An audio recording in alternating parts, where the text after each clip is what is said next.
All right, looks like we're getting started here, boys. We have Uranium Anchor versus. Would you say that this is a veteran versus the planner?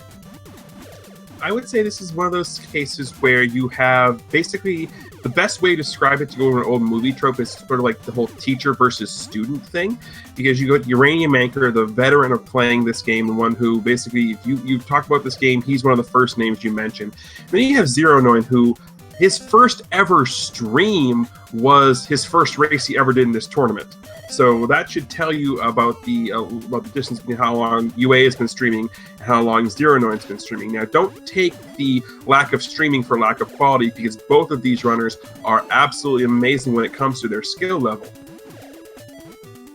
Yes, sir. ZeroNoin is the one that came up with a lot of tech that we use in Area 7. I believe he came up with other tech that I cannot remember off the top of my head, but don't get it twisted to say he came up with the tech and, he can't do it in an actual race environment or in an actual run environment. No, he has high execution. As you see, these guys are very neck and neck right now. These guys have very similar times, I believe, in speedruns.com. Let me go ahead and verify this for you.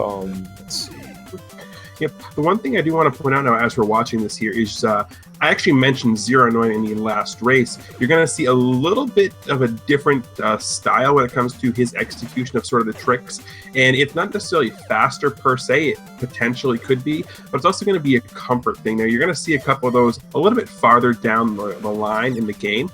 But I do just want to point that out, that is a thing here. So, and ZeroNoin is one of those people, because he's fairly new when it comes to the game here, he's actually is willing to explore and look at different routes from the old traditional route that we're used to. One of the things here is he's actually opting to do the move down strat and kill the mother brain, which is technically slightly faster than the strat you saw UraniumAnchor use, which is the right to left strat. Yes, sir. UraniumAnchor's time on speedruns, just as a note, is actually 31 minutes. I do not see a time for ZeroNoin, but I can imagine that his very similar to that. So we will see how this rolls along. As you see, these guys are swimming back after getting the hyper upgrade. We're going to go ahead and kill the wall face, which I believe ZeroNoin actually picked up extra missiles going into this. So he picked up all 3 missile drops in Area 1. I wonder, I don't remember if the cap was 40 or 60, but if it's 60, it's going to be very interesting to see what he uses these missiles for. So neither one of them getting stopped by the Guardian boss there, and we're now going to be making our way into Area 2. So as it was mentioned in chat, and somebody in Scav actually answered himself, but the world record for this specific category is 29.25. Now, this specific category is any percent no reset warps, not to be confused with the any percent category, which does utilize reset warps. And there's also the warpless category with this. So there's a couple of different categories we can be using here. This, however, as we said, is the no reset warps category. And now in this game, resetting is defined by actually physically hitting the reset button or clicking end on the game over screen. Both of those are effectively a reset, and what that's going to do is reset everything and bring you back to the beginning of the game, which is that very first start screen. That is a no-no in this game, except in very rare circumstances where you soft lock. Then and only then are you allowed to reset, but you have to make your way all the way back to the screen on which you soft lock before you can make any further progress in the game. Yes, sir. If you soft lock in certain areas and say, I soft locked in here by accident, we do this to avoid naughty things that people may or may not do. It's not that we don't trust them, but we don't trust them. So you could soft lock in certain areas and make it faster to go back, say at the end of Area 3, you can go ahead and soft lock, reset, and end up back in Area 1. Nope, we have that rule in place, so you actually have to go back to wherever you soft lock from. So as these guys climb up, they are very, very close, neck and neck, not even a second apart now that I look at it. So the execution is very high in this race. We're looking to have a very close race here. The first gap may be after Area 3, but we will talk about that when we get there. Now we are tracking ourselves over to Area 2 boss so we can go ahead and get the Crusher upgrade. PGS rules. The colors are different just based on the streaming setups that the runners had. It's not a variation in the game, just a variation in equipment. Yes, sir. It really just comes down to a little bit of color, but it's exactly the same game. There's no difference in the game play or one version's less laggy than the other. There's only 3 versions of the game, I believe. It's the PAL version, the US version, and the Japanese version. We are currently playing on the Japanese version, which is a lot less laggy than the US version and has unlimited continues. Unlike the North American version, where if you ever tried playing as a kid, you knew it had a limited amount of continues when it ate you up when you got to the Area 5 boss. But we'll address Zoidberg when we get to it. Meanwhile, we are going here into Crabulus. Now, you'd see another variation of strategy here, UA taking the go from below method. Meanwhile, ZeroNoin is utilizing the same strategy that we used to kill Frozen Crabulus in Area 60, go from the left strategy. Both of them are still effective. And as you can see, the sync here is relatively crazy.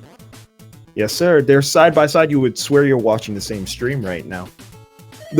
I don't believe either one of those methods saves any more time, but I personally do the side methods just so I don't forget that I need to do the side method when I get the Frozen Crabulus. Because, well, a lot of things go in your mind and you tend to forget things as you go through these races very quickly. Now, just as another note, as these guys go through these rooms, you notice that they're pausing. They're pausing to actually cancel out or to skip the screen transition between the areas or the rooms. If you do that, you actually save yourself a handful of frames, about 20 frames. So you may say it's 20 frames, what's the big deal? Well, if you're saving yourself 20 frames for each time you do it, you're actually saving a crap ton of frames. Yes, and a crap ton is an actual measurement. Basically, the way it works out to is it's about every 3 or 4 pauses is going to save you a second or so. So over the course of the game, where you have hundreds and hundreds of pauses, it's not a whole lot of time, but still, 10 seconds is 10 seconds, 5 seconds is 5 seconds. So it really doesn't matter how you're looking at the time save; it's still time saved. Yes, sir. If you put it in perspective, every second is important, especially if you're going. Or if you're in this case, a race, every second matters. If one player wasn't doing the pause trick, the other player would be running away with the game right now. So as we travel through Area 3 right now, we're going to go ahead and travel, and you're going to see these little gumball machines. We don't want them to shoot out the gumballs. It causes a lot of lag. So you'll end up seeing these shoot them from a good distance because they shoot them out based on proximity, or shooting missiles at them, as you saw them shoot the missiles when they were climbing through the vertical shaft. Yep. Another thing to point out about the pausing screen transitions is it actually does serve a dual purpose. Now, enemies on the game are going to start their movement patterns as soon as they appear on screen. So basically, how this game works when you enter into a room, if you don't pause, is a scrolling room transition.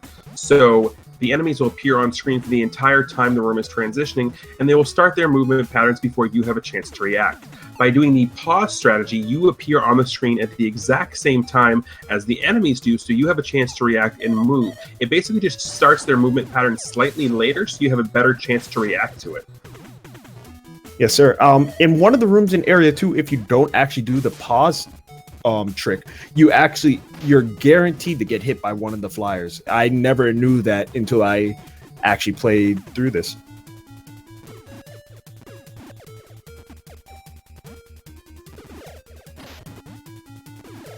So as you see these guys go ahead and go through Area 3 here, they're going to be rushing down to get down to the photophage boss so we can pick up our next upgrade, which is the hover upgrade.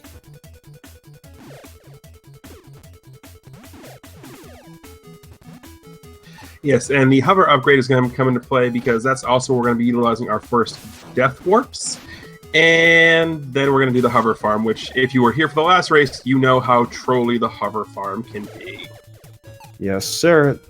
So what the thing is, what we're doing here is we're going through the game, picking up the upgrades. So for the tank, we need the upgrades to get to other areas, which the other areas are in the areas we've been to before. So what we're here is we're going to pick up this upgrade, go back to the Area 1, go to Area 4, go to 5, go to 6, go back to 1, go to 7, go back to 2, go to 3, and then go to 8. I probably missed a number in there, but it's a lot of backtracking. That's all you guys need to know.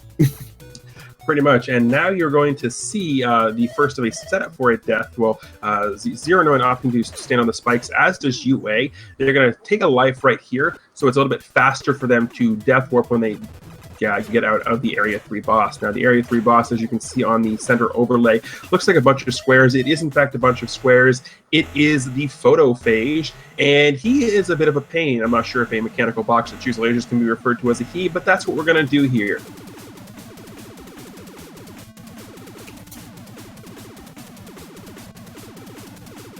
Yes, sir. So going back over this boss, these guys spawn in a very specific pattern. These guys are going to drop grenades on them, kill them, and then, well, that's all she wrote.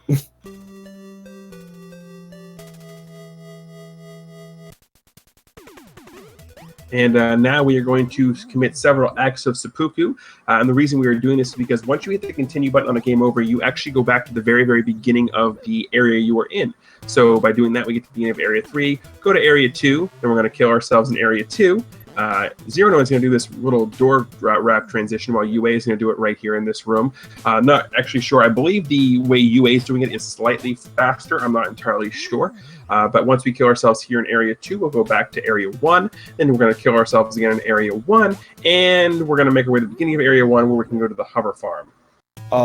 I had a discussion with someone on that. I don't quite remember, but they said if you do it optimally, that the way that ZeroNoin is the faster way, but that might be the task way of doing it, considering that we're humans and we can't do everything the task way.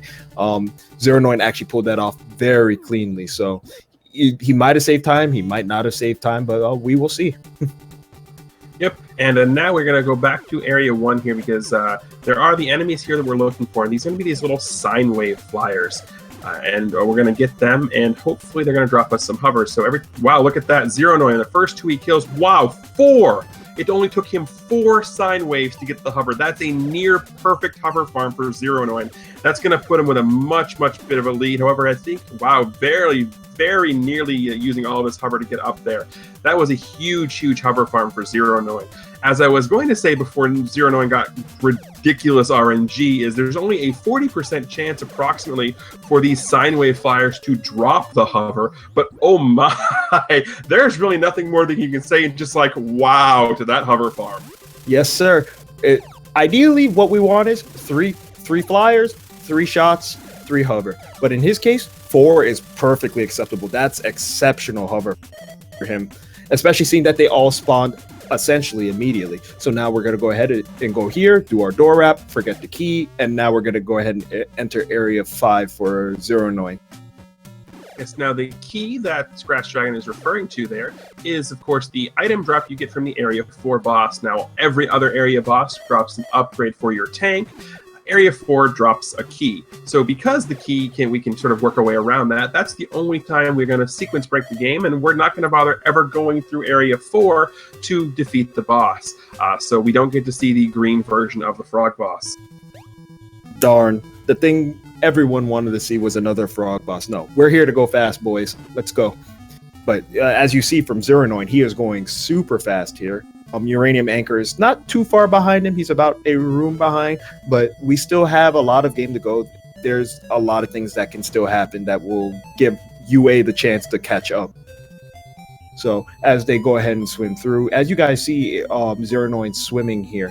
He doesn't just swim left and right, up and down. No, this game doesn't work that way. When you're swimming, you actually descend a little bit as you're holding left and right until you hit the ground. So what you want to do is kind of tap the up button to keep yourself at a good level as you swim through.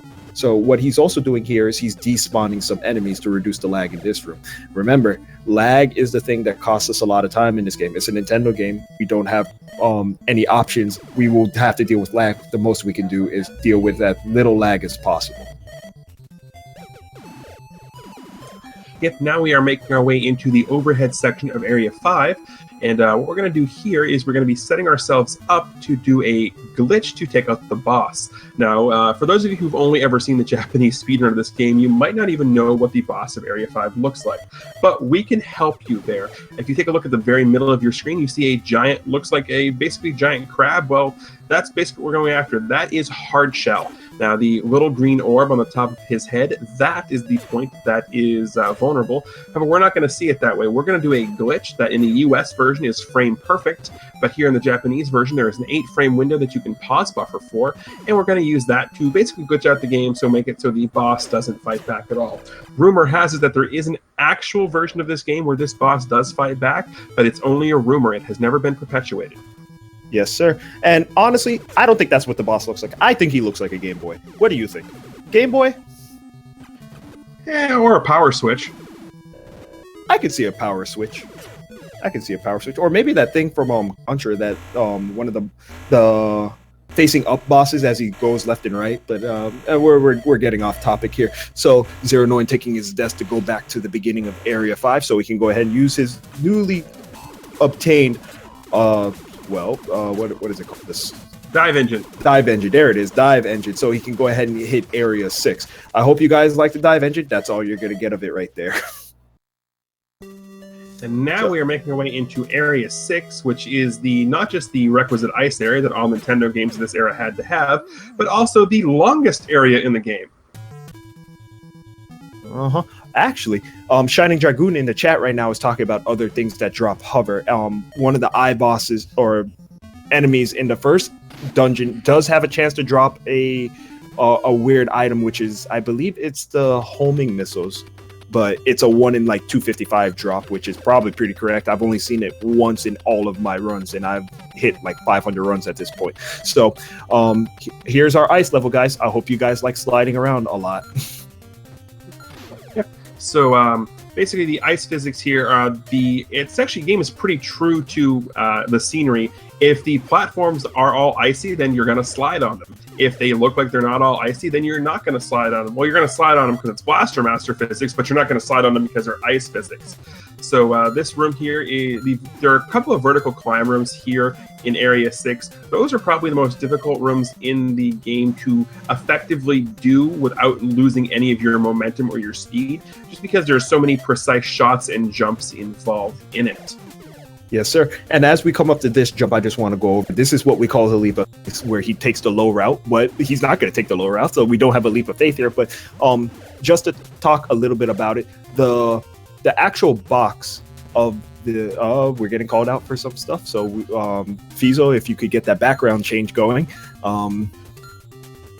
the actual hitbox of the tank is not what you see on the screen. There's a little bit more to it where you can make these more precise jumps because it's not true to exactly how it looks on the screen. So you actually have a little leeway to how these jumps actually work. So as we go ahead and enter this, there's ZeroNoin having a little problems jumping here, but he's being all right. As we enter the one time we actually used the homing missiles in the run, yay, homing missiles.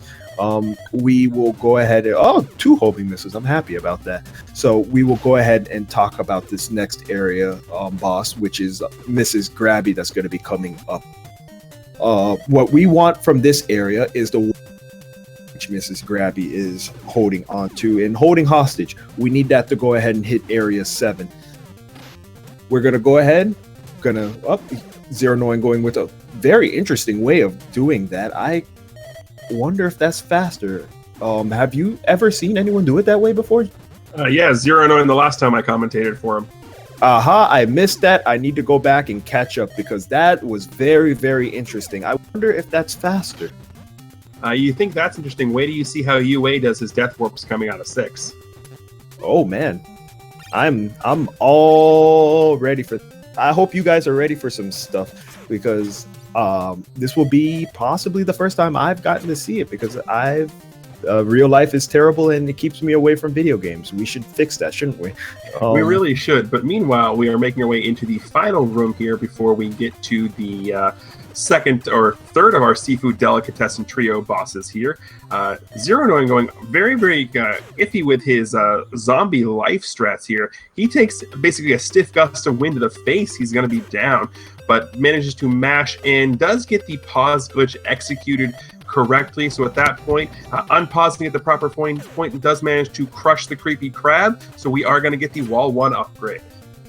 Yes, sir. The wall 1 upgrade for doesn't know, it lets us climb vertical walls with the tank. This is actually an upgrade. So now that we have this, we can go ahead and hit area 7, so we can go ahead and get our next upgrade. We're gonna have to do some backtracking, but that's all right. I'm very, very interested to see how this is gonna work. ZeroNoin actually didn't take the extra death. You want it in this race environment. We actually want the extra lives in case something weird happens. Wow, he just dropped off into oblivion. Yeah, told you it was very unique. Yes, sir. This is cool. I enjoy that. But we want to keep the extra lives against frozen crabulus. As you saw in Fiesel's race, things can go wrong, and if you die, you have to go all the way back through the area. So they are sacrificing a little bit of time to make sure that nothing goes wrong. But if you in this case, if you're both doing it, then there's not really any time loss on either side. So here we go back. They're going to take their death warps.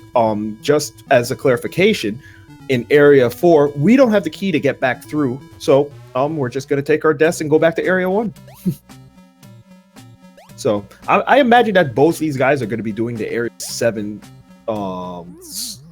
the 7th skip here. ZeroNoin is most definitely going to be doing both of them. UA, I know that yesterday during his race, he was having difficulty with the first skip in his practice, so he didn't do it in either of the races. So it's going to be interesting to see what happens here if he actually chooses to pull the trigger on doing the first of the Area 7 skips. Now, also, if you remember in the last race, I mentioned that this area right here with ZeroNoin is, he goes left instead of triggering wall 1. So it's a little bit interesting to watch him do that. Yep, he got tagged by that flyer, ended up in the water, but he has a little bit of a lead right now, so he can afford that. So if UA doesn't go for the Area 7 skip and ZeroNoin does, ZeroNoin is going to have a commanding lead by about 50 seconds if he does the Area 7 skip optimally. And by optimally, I mean that everything happens the way it should. Now, he could lose sometimes depending on some RNG, but it's well worth it because Area 7 is very, very, very, very long. So we will have to see how this works up. ZeroNoin climbing the wall by accident there, but we're still doing all right here. Driving the tank. Garbaggio, please let go of the wheel. We haven't had any stream problems. There's no Garbaggio issues. No, Garbaggio takes the wheel from Fiesel when you would play this game. So I know. I was being funny because Fiesel's the tech guy right now. Oh, well, I mean, listen. You're right. I'm not blaming you, but you're correct.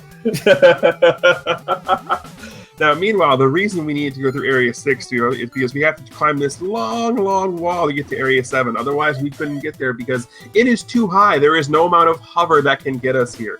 So we need to go through all the way through the frozen areas to get the wall climb to get to this other hidden section of Area 2. So then we can fall down this pit and go into Area 7. Yes, sir.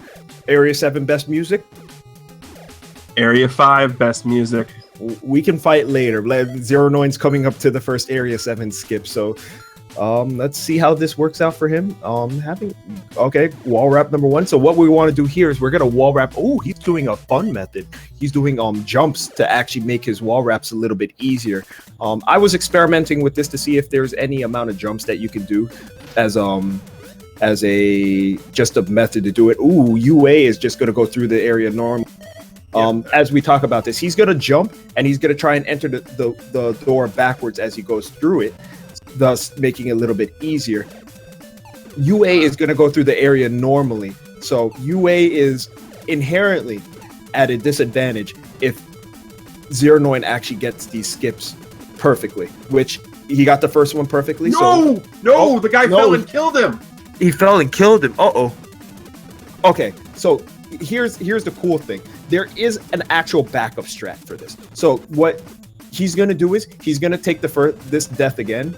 Oh, no, he's just going to kill himself. Okay, so he's not going to do the backup strat. But in my races, I had a backup strategy. Where does tank go? He got out of it before he gets into this room because he feels without the tank, it's slightly easier for him to line up his jumps, and it doesn't have as much lag because there's one less object on the screen.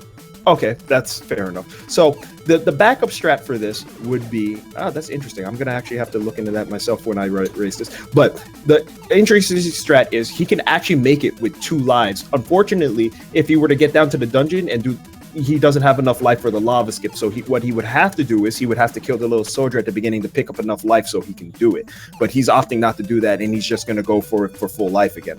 So UA is actually, because he did not go for these skips, he's actually going to be ahead at this point. So he's going to go for the second skip here, which he shouldn't have any problems with that because the second skip is easier. I'm just going to say it's easier than the first skip. So he's going to do his 3 screen wraps, and he's going to get himself ready to get down to the area 7 boss. ZeroNoin having a little bit of problems with the spinner, but he's doing all right. He's going to drop down, take the damage. There we go. And all right, he's good to go this time. UA getting tagged by a little grenade there, or a little gumball right there, but he's doing all right on life. I think UA forgot that he didn't have enough life to actually get through there. Yeah, I think he might have also done that as well. But this just goes to show you how, with improper execution, even the safer routes can be the proper way to go. Because you saw there, had ZeroNoin completed his first attempt at the first skip here in Area 7, he would have had an approximate 50-second lead, give or take. But now, because he failed that, you can see UA has actually taken the lead by actually taking the safer strategy here of going through Area 7 the long way. Right. And just in case anyone didn't see it, ZeroNoin actually did the 4 wrap, which I'm sure he's more comfortable with the 4 wrap than the 3 wrap on the second Area 7 skip. With the Area 7 skip, there's 2 different screen wraps we could do. We could do the 3 wrap, which is a little bit faster, or we could do the 4 wrap, which was what we used to do at first. ZeroNoin actually going around, I don't think he was comfortable with the amount of life he had going into the dungeon, so. Yep, but as ZeroNoin is making his way through the overhead dungeon here, a little bit of the longer way here, over on UA's side, he did manage to line up his grenades with the frog butt and feed the spicy meatball to the frog, and that's going to be it for the solar-powered Fred. Yes, sir. Okay, so ZeroNoin has enough life. He's going to get into Solar Fred, all right, as UraniumAnchor is going to go ahead and backtrack through Area 2 to get to Area 3, to get to Area 8. I got my numbers right. I'm happy. So here we go, lining up spicy meatball for Solar Fred, and ZeroNoin is going to pick up the last quote-unquote upgrade of the game, which is the Wall 2 upgrade, which lets us climb down vertical walls and on ceilings. As you saw, UA just activate it completely by accident. So with the way it works is, the way we used to do our jumps, we used to have a lot of leeway to make our jumps off edges. Once we have the Wall 2, the leeway we have is now gone. So we have to make our jumps very, very, very differently. So what these guys are actually looking for as they go over to Area 2, from like the red worm and from this blaster from the top that UA just shot, we're hoping for some hover farm to make one of the jumps in Area 8 a little bit simpler. UA didn't get it, but we will go ahead and see him do the spike jump when he gets to it. Meanwhile, ZeroNoin on the other, getting ready to go back to Area 2 through Area 2, from Area 2 to Area 3 to Area 8. No hover farm for UA. He might have one more chance at it if he decides to look for it. Sees it, but decides not to get it because it would be too slow. Yeah, now all of that hover drop is going to do is just make a certain jump a little bit easier here. It's not something that's necessarily required. It's just one of those things that makes things easier and slightly faster, I believe. Yes, because you don't have to line up the jump. So at this room that UA is entering, he's going to jump, fall into the pit, and jump through. Now, he's not going to have enough life. So what he's going to want to do is he's going to want to, he's going to take the death there so he can fall through the spikes. The spikes do 2 or more damage to the tank when you fall through it. So if he were to fall through the spikes at that point, he would have just died when he got to the bottom, which would have taken up a lot of time. Now, he's going to have UA is very seasoned with this. This is the Hell way. It drives a lot of new players crazy. As you see, even UA has problems with it every now and again, which that room is notorious for dying and then messing up runs. UA gets through it, doing all right, and now the last thing that he has to do is kill the final boss. Meanwhile, ZeroNoin is coming up, and he's hot on his trail, but unless UraniumAnchor has a major mess up, I don't think that ZeroNoin is going to be able to catch up. ZeroNoin messing up the spike jump. So what he's going to try and do here is he's going to inch forward, jumping, trying not to trigger the wall too, so he can go ahead and jump over the spike pit. And an interesting thing to note when it comes to that, once you have jumped over the point of triggering wall 2, you can feel free to move forward as a rolling pace normally, because once you've gotten past the trigger point, wall 2 will not trigger again. Yes, sir. And ZeroNoin with a very interesting way of doing he actually ends up in those little gaps perfectly each time. That was very beautiful. There was no slowdown from him whatsoever. Now, UA is in the first of 2 bosses here in the final boss column. This is the Plutonium boss, who, unless you read the instruction manual, which, to be honest, most people don't read the instruction manual, this is who you think is the final boss of the game, but it turns out, nope, it was just a ruse. It was really the higher power Vince McMahon all along. Bonus points if you get that reference. Vince McMahon. I got bonus points. So we're going to put the higher powered Vince McMahon in the corner. We're going to drop some grenades, tell him he's been a bad boy, and we are going to save the planet Sophia the Third. And just for some reference, guys, that mashing is intense. It is roughly 30 seconds of mashing one button. If you miss a mash, you are going to take damage, because what happens is you are technically invulnerable. Or rather, he doesn't have a hurt box when he's taking damage. So you're dropping your grenades on him. If you keep the grenades on him, he won't damage you while you're up in the corner. ZeroNoin going to do it the fun way. He's going to do it the quote-unquote safer method by taking him down to the bottom left. We don't really call him a bad boy for being in the bottom, or not the bottom left, the bottom right. We don't call him being a bad boy for the bottom right, do we? He actually gets to throw his whip and stuff. Yeah, but if you do it right, you get to make him dance like that. Yeah, he does the squared, or not the square dance. As you see, he drops his shield. He takes a lot of damage from these grenades. This is why we don't get the gun upgrade. Grenades are, well, they're just better in every way, shape, and form. So he does a little dance. ZeroNoin tells him, "You're a terrible dancer. Go back and practice again." You are gone from Dancing with the Stars this week. Sorry, Underworld Lord. That's unfortunate. So we have saved the planet Sophia the Third. So, game 1 to UraniumAnchor.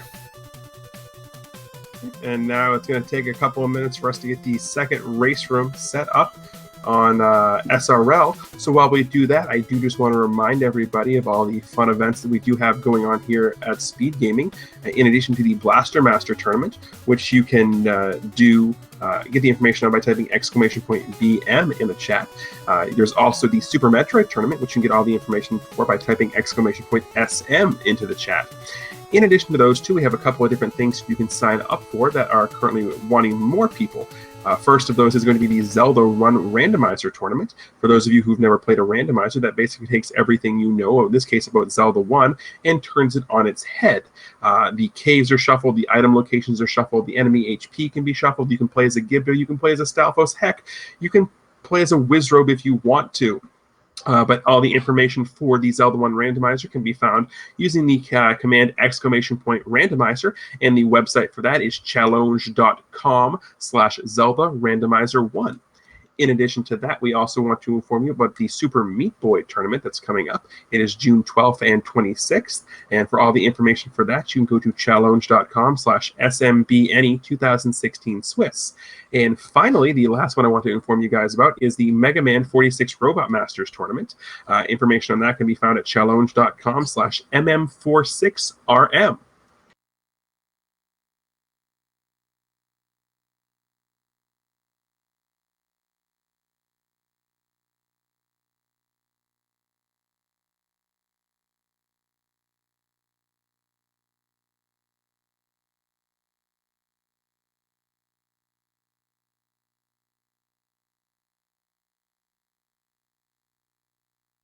Yes, and for those who are wondering, if you've only seen the US version of this, the girl you see standing next to Jason there, or Kane in that case, she is who I like to refer to as Becky with the good hair, and she's actually the engineer who designed the metal attacker tank, which we've been driving throughout this entire game.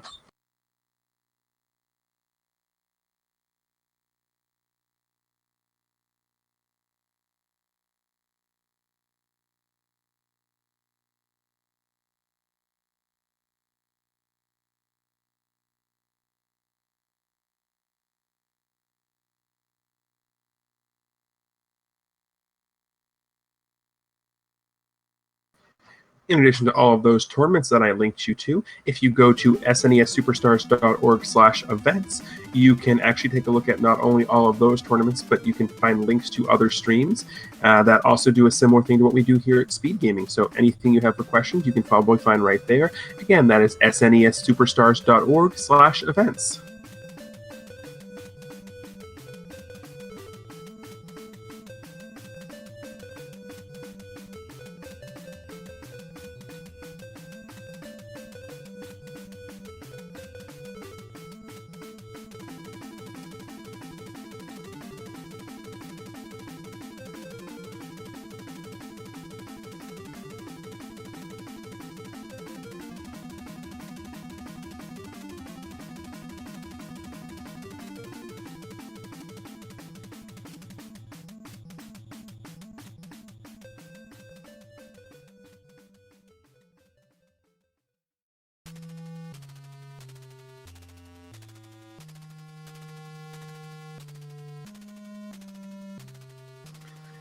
And just a reminder, while we are waiting for everything to be set up for the second race here, this is a best 2 out of 3. So ZeroNoin can win the next 2 and still be the winner of this race. Meanwhile, UA just has to win 1 of the next 2.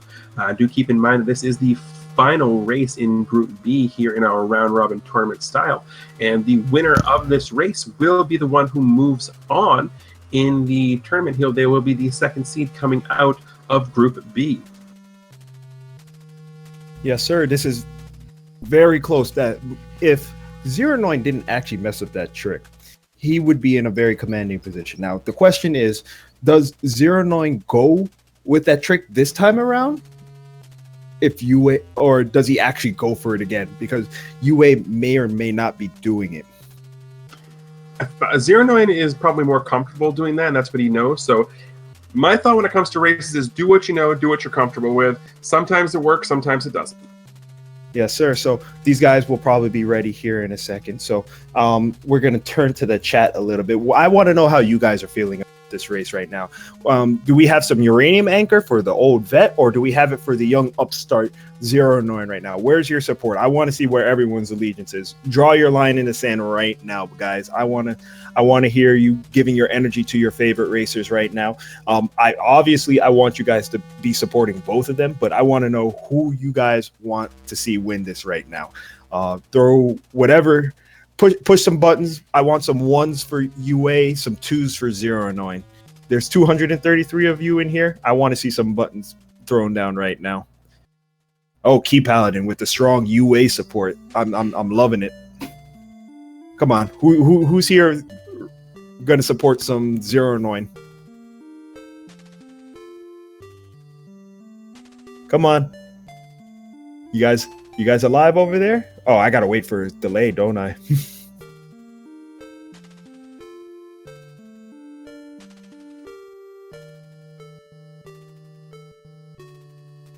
respecting the experience of UA, I can agree with that. But I've watched UA, but no bias. ZeroNoin is in a very strong position to take this. He has the technical ability, guys.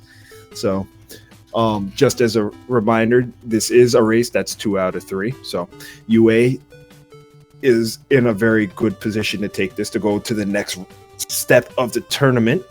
So I'm just going to be hanging out with you guys for a little bit while we wait for these guys to start race 2.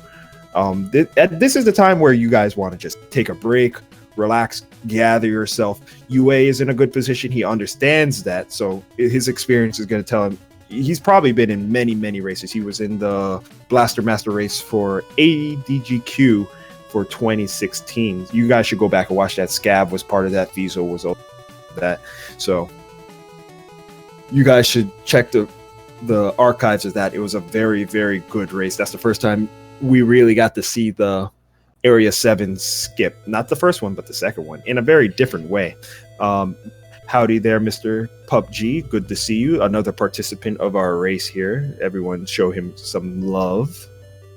UraniumAnchor first did his run of this back in 2009. So very seasoned in this.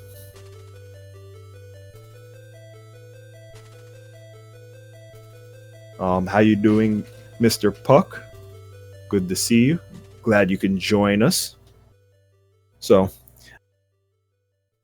anyone that is wondering, this is Group B right here. We're trying to finish up the standings for that. Shining Dragoon is already guaranteed to go through. We're waiting on ZeroNoin and UraniumAnchor. These are the last 2 racers of this bracket. Just going over some other groups. In Group C, we have Infested Rich and Melis moving in. You had other great racers in the group, Son of Orpheus, Kong Cakes, and Highlander. So those were very good races. I believe Son of Orpheus had a really good time. He had a 30-40, which is above UraniumAnchor actually. So those were very good races. And if you guys need or want more Blaster Master action, there's still tons of Blaster Master action. We have all of Group D to go through before we end a round robin phase and go to our bracket phases. Group D consists of Substyle, Game J, 06. Right before you go with that, there's actually been a couple people who dropped from Group D, so that's a little bit of a crazy thing right now. And I'm not sure how we're going to actually address that. So Group D is sort of in flux right now. Oh, okay. So anyway, we don't need to talk about Group D because our race started. So Area 1, here we go again, guys. Pretty cookie cutter at this point. We've done it 4 times already, 5 times if we include the reset in the first races, but this is how we're doing it. Just get through, kill as many enemies that reduce lag as possible to get to Area 1 to get our upgrade. Yep, and I know we've mentioned it several times before here, but the upgrades are needed in this game because unlike a lot of games that get speedrun where we find ways to sequence break the game utilizing all kinds of different crazy methods, this game is actually very good about requiring its completion triggers. So basically, in order to get from each area to the next, you actually have to physically go defeat the bosses to then get the upgrades, which will be the trigger for the sequence item for the next area to go to. The only time this is different is in Area 4 because that actually doesn't give you a weapon upgrade, it gives you a key. Yep, and as we all know, if we speedrun correctly, we don't need keys. What are keys for? I believe you kill them in Zelda. We kill the keys? We stab them with swords, I thought. Yeah, keys. Keys. They sound the same, don't they? Yeah, sure, we'll go with that. So, ZeroNoin picking up the extra missiles again. I'm sure that this was the comfortable way of doing it for him, so he's just going to go ahead and do that. And if you notice, yeah, UA is looking for the good pattern. ZeroNoin doesn't really have to worry about a good pattern because he'll get the same pattern every time.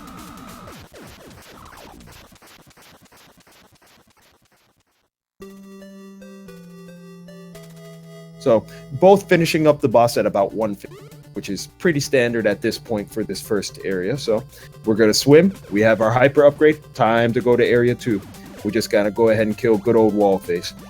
Are you going to throw out your shade and hope for a soft lock again? Or not a soft lock, but... No, I'm not going to throw out shade for that. What I am going to do, though, is say that this game was the reason that Pokemon came into existence, because the item upgrade we get there is Hyper Beam, and anyone who's played a Pokemon game, especially the first generation, knows how ridiculously powerful Hyper Beam is. Yes, indeed. Good old Dragonite. So, as you guys see, they drop down this little shaft here. They're going to shoot these guys to try and reduce lag a little bit. Not a major saving, but enough of us that we should do it because we're speedrunners. We want to save every piece of time that we can. And even frames is worth saving. Oh, absolutely. Save the frames. Kill the animals, save the frames. Animals are tasty. Of course, kill the animals. They taught us things. They taught us to love. They taught us how delicious they are. God save the chickens. Anyway, going through area 2 here, we're just going to go ahead and blast these things away. Now, what was recently discovered, I say, I believe, we actually found a way to skip wall. It's very finicky. Also, even if we skip Wallface, things turn out to be kind of messy because with the hyper upgrade, it increases the power of our cannon. If we don't pick it up, our cannon doesn't kill things in the same way, so it's not really feasible. Little trivia, little research that we've done on the game. Mr. Dynatox and Scavenger and Gem Evil came up with it. So yeah, these guys have a little bit of movement errors, but it's not unacceptable. It's not something to reset the game over in a race environment because movement errors are going to happen. This game's movement is very, very, very finicky. These guys are trying to shoot everything, and the flyers are actually, they fly in very random patterns. We can't memorize them. Also, we shoot them and try and react to the best of our ability. And these guys' ability is really good.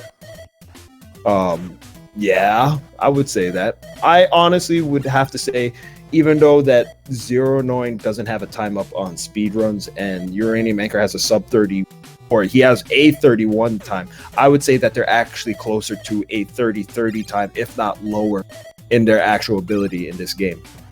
Just for reference, it is a 29-25 by Scavenger 216. That is the world record of this game currently, this specific category.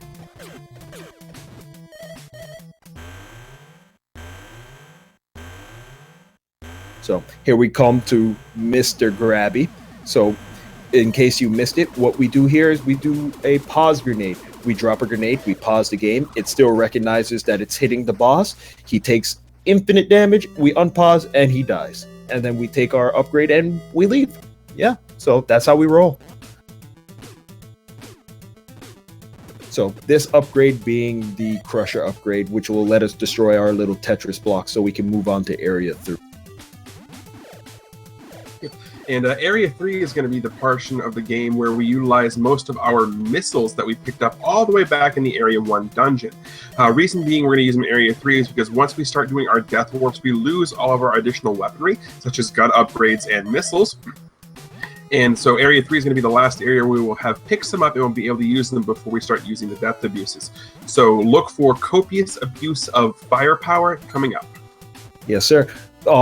As with the Crusher, we do increase the amount of power that our beam has in the tank, but some of the enemies are just way too strong for even that because these are the only two shot upgrades that we have. So we use a lot of missiles. So here we go. Also coming up are the famous gumball machines. They cause lag. We don't like them. We kill them before they drop the gumballs, ideally. As you see in ZeroNoin, with the very interesting way of doing that. That's a lot of fun. Yeah, one thing to keep in mind is how the missiles are fired when doing some of these vertical rooms. It's going to be a couple of rooms where we're going to have to do a vertical climb. Now, the optimal way of firing your missiles is to fire a missile at the proper point, so the top missile of the three kills the gumball machine before it can get a chance to fire its gumballs out. Now, the gumballs will fire it out basically utilizing a proximity sensor. As you can see, there's ZeroNoin missing his shot, so having to resort to cannon fire. Now, the reason they're resorting to cannon fire there is because I know for most runners, there's a very, very strict mapping of the amount of missiles you're going to use. So at the end of Area 3, you are going to have 0 missiles. So by missing any missile shots at all, that's going to force you to resort to using your cannon to be able to kill the enemies. Yep, but it goes back to, do we use the extra missiles? I believe that they don't have specific restrictions on missiles. It depends on where you want to use it. So if you miss, we have the leniency of missing one. I know Scav has perfect missile where he uses it down to the very last missile he has, but I think we typically have 3 left over, but that just might be me. And well, I don't have a sub 31 time, so that might actually explain a lot. So another vertical climb here with missiles, very nicely done. So we get to the next area with the turrets. This is the last little stretch of Area 3 here. Area 3 always feels to be the longest out of all of them because this is where we spend the most time when we do our PB attempts, really. So between here and resets on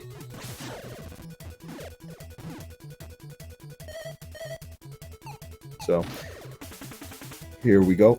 Just as a clarification as well from earlier, when we say when we do our reset warps, we don't keep our weaponry. There we go. We actually have another category of this, which is any percent period. Which, if you press the reset button or from the continue screen hit the end option instead of the continue, that will send you back to Area 1 with all your upgrades intact. That is not allowed in this. That's a no-no. So what we do is we do death warps. This was how we did the original US version, death warps, which was we did death warps. We went back to old areas because in the US version, we hit the reset button. We lost all our upgrades anyway. So these guys are going to take their damage. They're going to set up for a death at the close to the end of this area so they can go ahead and get their death warps out of the way so they can go back to the big area. This boss, just as a reminder, is Photophage, which also stands for Light Eater. So I can't imagine that these guys will have any real issues with it, but we will see as we get up to it. Now, the thing to note here with the Photophage boss, as you have seen throughout the 4 other times we have seen it tonight, is they're going to appear and move in a very specific pattern. And as long as you know the pattern of where they're going to appear, you can be there when they appear and take them out with their grenades. Now, assuming you don't kill them before they reach their designated spot, they will lock in, freeze in place, and they will not unlock until you get to a certain point when the cycle repeats itself, as you can see over there on the ZeroNoin side of the screen. However, a pretty smooth fight from both sides of it, even though ZeroNoin didn't have a perfect one-cycle fight. You are going to be picking up the hover upgrade here, and then we're going to be off to our ritualistic Japanese suicide portion of the run, where we will complete many, many different versions of seppuku, so we can get from Area 3 to 2, 2 to 1, and then the beginning of 1 to the end of 1, or vice versa, excuse me, so we can get to the hover farm. Yep, ZeroNoin going with his patented wall wrap into deaths in Area 2. I enjoy this because it gives you a little break because you don't have to control Jason anymore. He just drops to his death.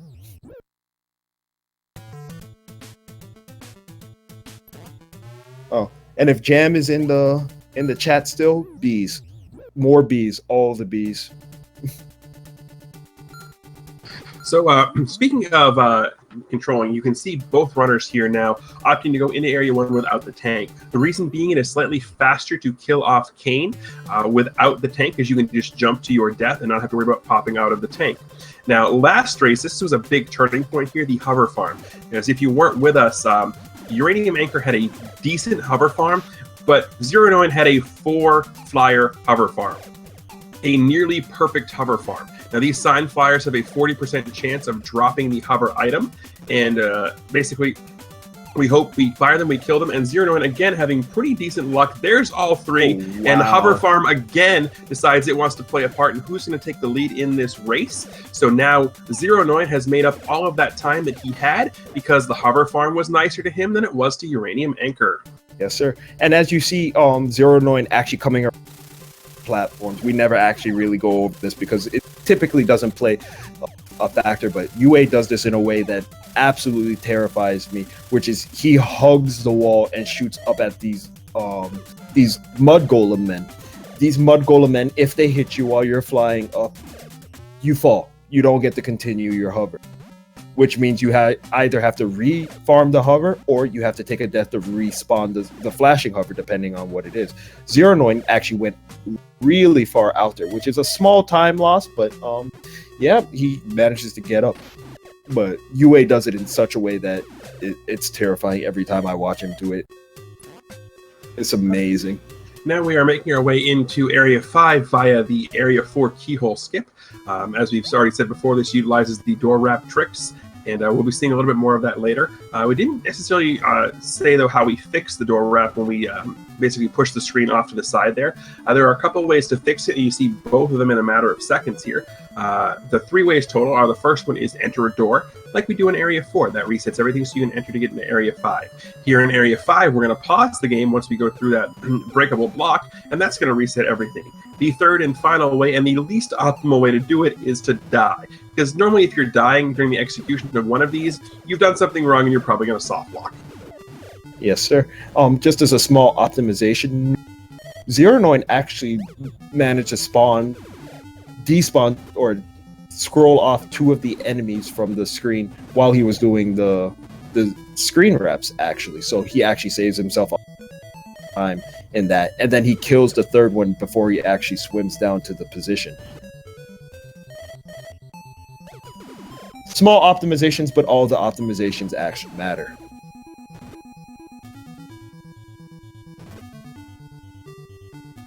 So here we go. We're on our way to good old Zoidberg, who has our dive upgrade for the tank. So just as a note, if anyone was wondering, you can't actually use the pause grenade glitch on this boss because, well, you hit him with a grenade. I believe it has something to do with his pallet, because his pallet is actually somewhere on another or something of that nature. I don't remember, but once you hit him with a grenade and you pause it, his hurt box actually goes away. Yeah, it's just a matter of there are certain, just the way the game is programmed. I don't necessarily know the technical specs of it either, but the best way I can describe it is this game has 2 sets of bosses that have palette swaps: Area 2 and 6 and Areas 4 and 7. Those are the 4 bosses you can utilize the grenade pause strats on. Aside from that, everything else we have to find other ways of cheesing them, like using the glitch we see here ZeroNoin doing and UraniumAnchor attempting to set up right now. Yes, sir. ZeroNoin getting harassed by the little red gumball machine, but gets through this all right. He actually has a good amount of life to take his last death in this area.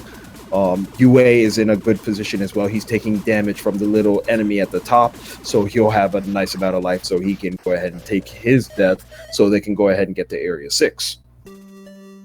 And if you like the dive, congratulations, you got to see the dive. You'll see it for these 2 rooms when they enter, and then these two rooms when they leave, and that's all the dive you're going to get to see tonight, boys.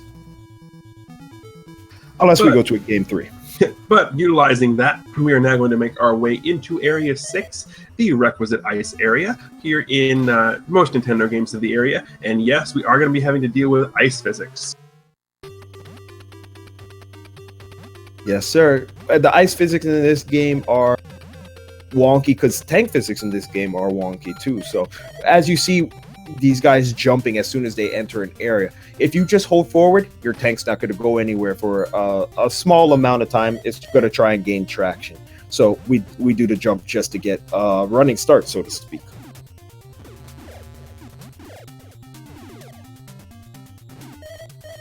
So these guys are going to go ahead and climb through this. If you note on these steel girders that those areas don't actually have ice physics. It's kind of confusing, but it is what it is. So as we go through, ZeroNoin is going to go ahead and do this climbing section.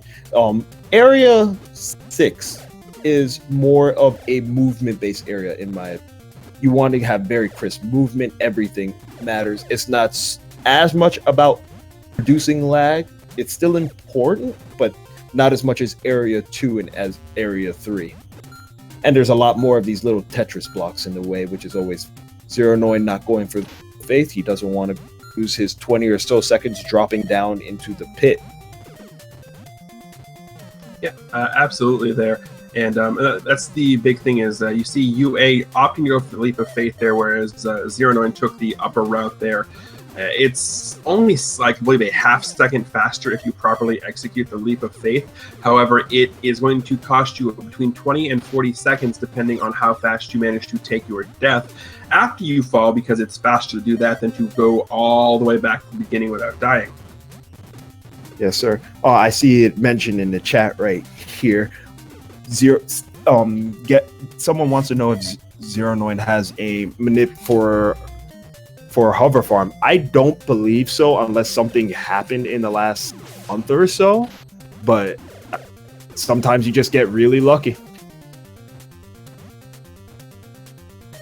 But this is still a very close race right now. UA going for the homing missile to go ahead and clear out these little bees, as Jam would like to call them. So here we go. They enter Area 6 boss room. Or not the boss room, but the boss dungeon itself. ZeroNoin is going to go ahead and take his death. We're going to go ahead and set up for continue warp, or our death warp, for the end of this area, so we can go ahead and go back, because we have to find ourselves back in Area 1 and Area 7. So, but we do need this upgrade. Like Greenleaf was saying, this game is very, very strict on the items that you need to advance through the game.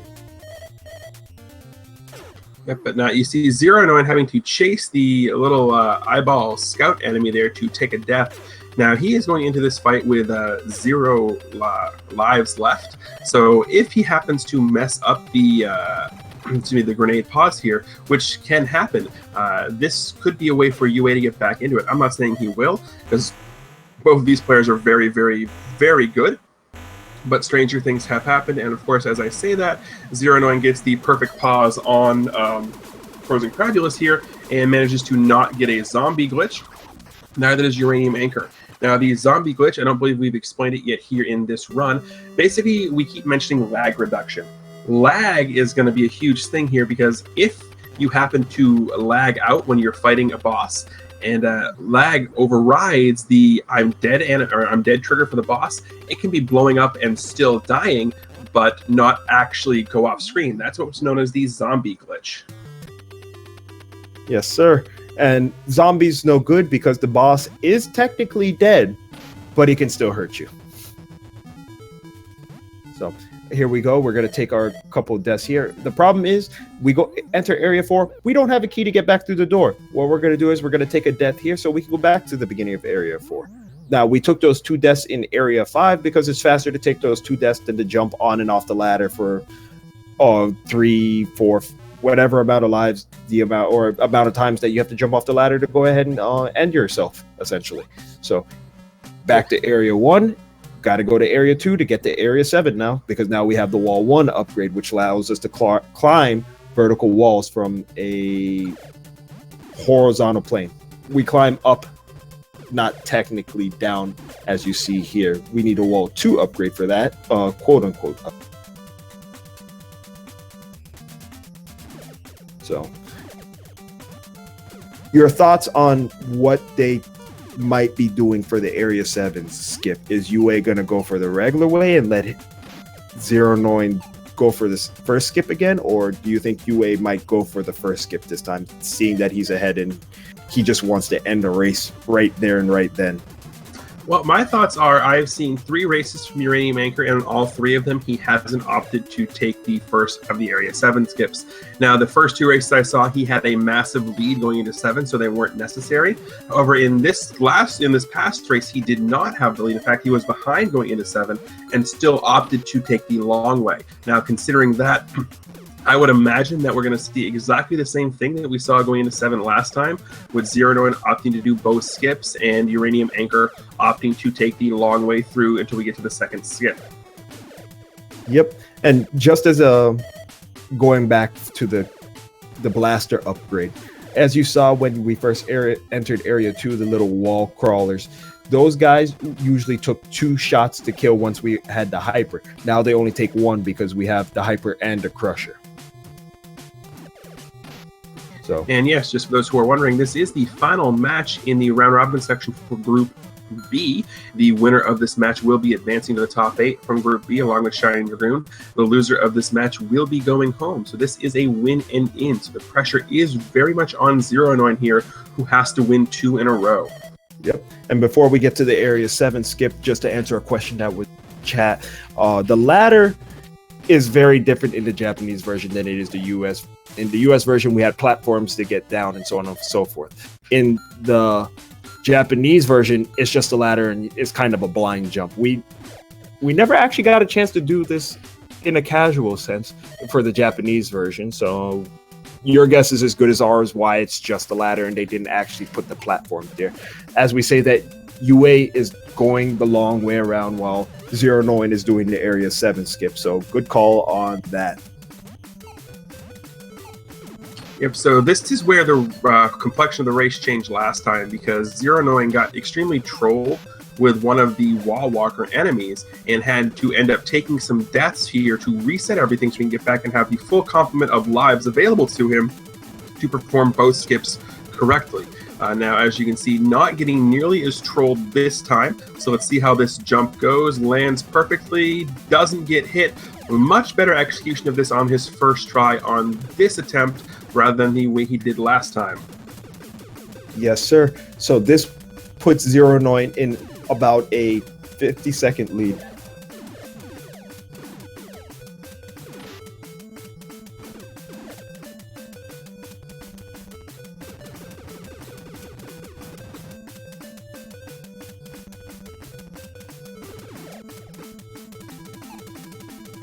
So now you can see ZeroNoin attempting the second skip here, and he's got the first part of it down. Now let's see if he can manage to get it correct. Does manage to get clipped a little bit there by the turret. Still going to give him just enough life, and goes for and does manage to pick up the extra health drop there. So that's going to guarantee that he's going to have his health here. Now he's going to go take a dip in a lava. Oh, he's not going to take a dip in the lava. Well, he's going to take a dip in the lava bath anyway.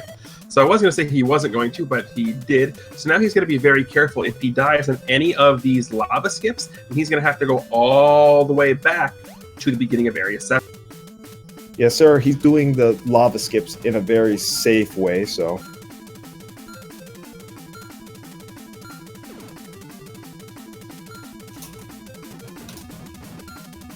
All right, doing okay. So he's going to find himself here at Solar Fred. So he's going to find himself at the rear end of... I just missed it. What happened to UA? Soft lock. Did he soft lock on the wraps? Oh, no, he didn't have enough life because he took an extra bounce or got hit an extra time. That's unfortunate. So ZeroNoin is going to be ahead here. Yep, and that's what we saw here with the soft lock there. Yeah, UA has to go all the way back to where he soft locked, and that is going to give ZeroNoin plenty of time to make it into Area 8 and on the way to the final boss. Yes, so, sir. We are very much, barring something really crazy happening, we are looking like we are on the way to a Game 3 here, which is possibly the best thing you could ask for. It's effectively a Game 7 scenario here, and for those of you who follow any sort of playoff sports, I know we have a Game 7 tonight when it comes to the Warriors and the Thunder, but Game 7 is probably one of the most exciting things that goes on in all of sports. Yes, sir, especially with two similarly skilled players such as ZeroNoin and UraniumAnchor. They were really close all the way up to that point. Now, the question is, UAC saw what happened here, where he was ever so behind because he didn't do the first Area 7 skip. The question is, will he do the first Area 7 skip now that he sees that ZeroNoin has a similar level of skill, and he doesn't have that commanding lead he had in the other games? I don't believe so. I mean, I'm pretty sure that you will at least know the level of skill your opponent has going into it because you've probably watched a match or two of theirs. So at this point, you know what's going on with your opponent. So if you haven't decided to do it in the first two, there's nothing that makes me think he's going to suddenly change his mind and do it here in the third race. He said he wasn't comfortable doing it in practice. It kept trolling the crap out of him. So it gives me no indication as to why he would change his mind now. A fair assessment. So ZeroNoin with no extra hover here. So he's just going to enter area 8. He has a chance for it, doesn't get it. So now he's going to have to do the spike pit jump without hover again. Little optimization there, falling through the spike, so he just lands on that platform. So he ends up on the other side, nice and easy, breezy, lemon squeezy. However, now I think what UA is doing is he has resigned himself to the fact that he's lost this match. So I think he's using this time to actually practice this skip to see if he can execute it in the race setting to be able to do it next race. Yep, he's looking pretty good at it right now. Hits it perfectly. The feels when you as a commentator say one thing and then the people you're commentating on prove you completely wrong again. How many times has that happened to me so far? Oh, ZeroNoin doing it the interesting way, running over to mine, just going on the other side. Yep, that's something that ZeroNoin was doing the last time I called a race for him too. It's hard to keep up with all this action. Okay. So, UraniumAnchor just finishing up the second trick, making sure he's able to do it on the second time around. Nails it. Bada bing, bada boom. So, we might actually see him do it in race number 3 if he's not ahead. Seeing that he now knows that Zero. Now, just to point out, the reason you see the crouching happening during those skips is because that actually is going to lower Jason just low enough so that he's not going to take fatal damage from all of those drops. If we tried to do those while being normally upright, we would actually die. So we're going to have some boss room high fives here, however not the same boss room. You've got ZeroNoin taking on the plutonium boss. Meanwhile, UA is going to get himself lined up with some frog butt and take out Soar Fred here. Yes, sir. Yeah, or Soar Fred's going to take him out. Huh. He was a little too close to the actual frog itself, so he basically got frog kicked. Meanwhile, ZeroNoin doing an interesting flashing pants strap, standing in the middle of the room behind it, and basically just causing the legs to dance there, basically in front of him. It's a very interesting looking strap there by ZeroNoin. Yeah, it's technically faster because you don't have to move him and then you're just dropping the grenades and he's not really moving. So a minor time save. I don't believe it saves more than a second, but I mean, I would like to point out that based off of ZeroNoin's timer, that was right around a 30:08 when he destroyed the Underworld Lord. Yep, that's a wonderful, wonderful, wonderful time. Just to put in perspective, there are, let's see, that puts him in, have put him in 5th place on the Speedruns channel. The next person after that would have been Son of Orpheus with a 30:40. So that was a spectacular race from Mr. ZeroNoin. But with that, we are now going to be on our way to the 3rd and final race here in this final match in Group B. So this is going to be win or go home. So we've had 2 good races so far, decided by some unfortunate luck with the Area 7 skips. Let's see what happens here in the 3rd race. Will UA actually try for the first skip? Will soft locks happen? Will somebody die, unfortunately? Stay tuned to find out. That was very, very, not overly dramatic, but right there. You guys should stick around. Oh man, we hit 300 viewers. Welcome, guys. This is Speedruns Blaster Master. Everyone loves it. So again, welcome everybody to twitch.tv/speedgaming.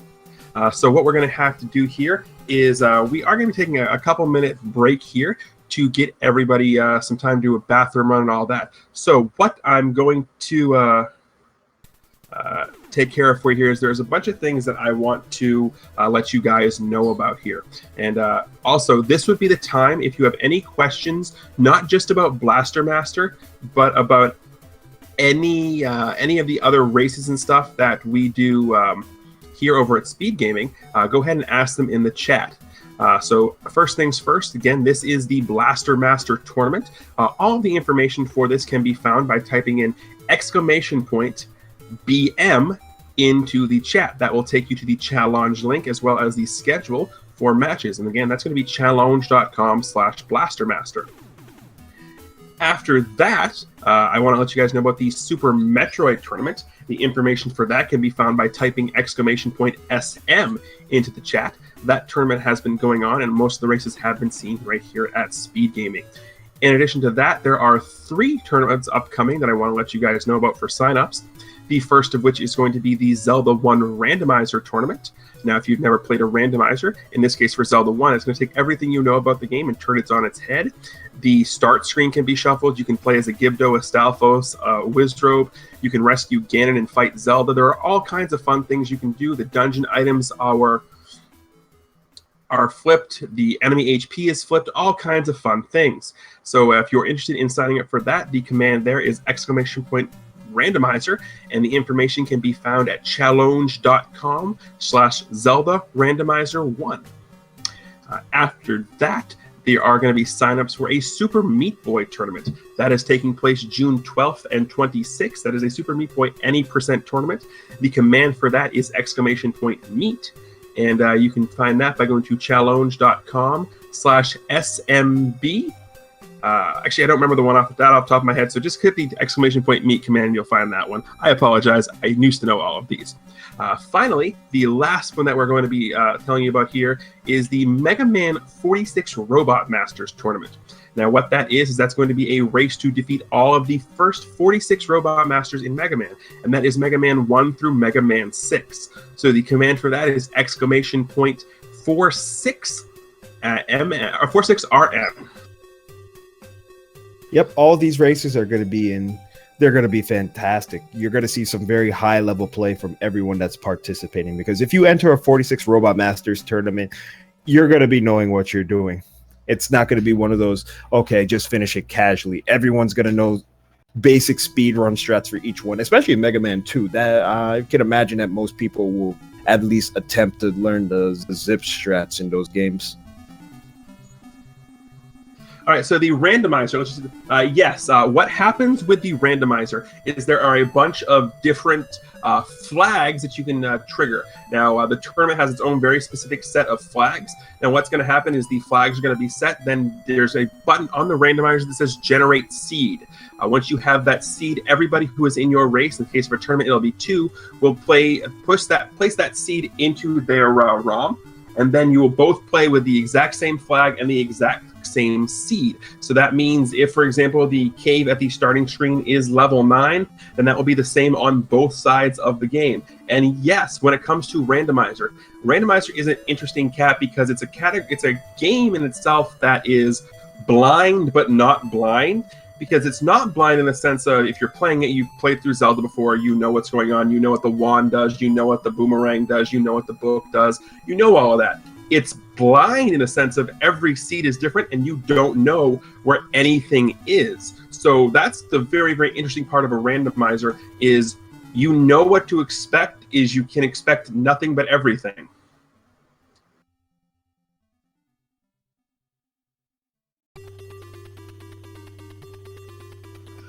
So if there are any other questions about any of that, feel free to ask them.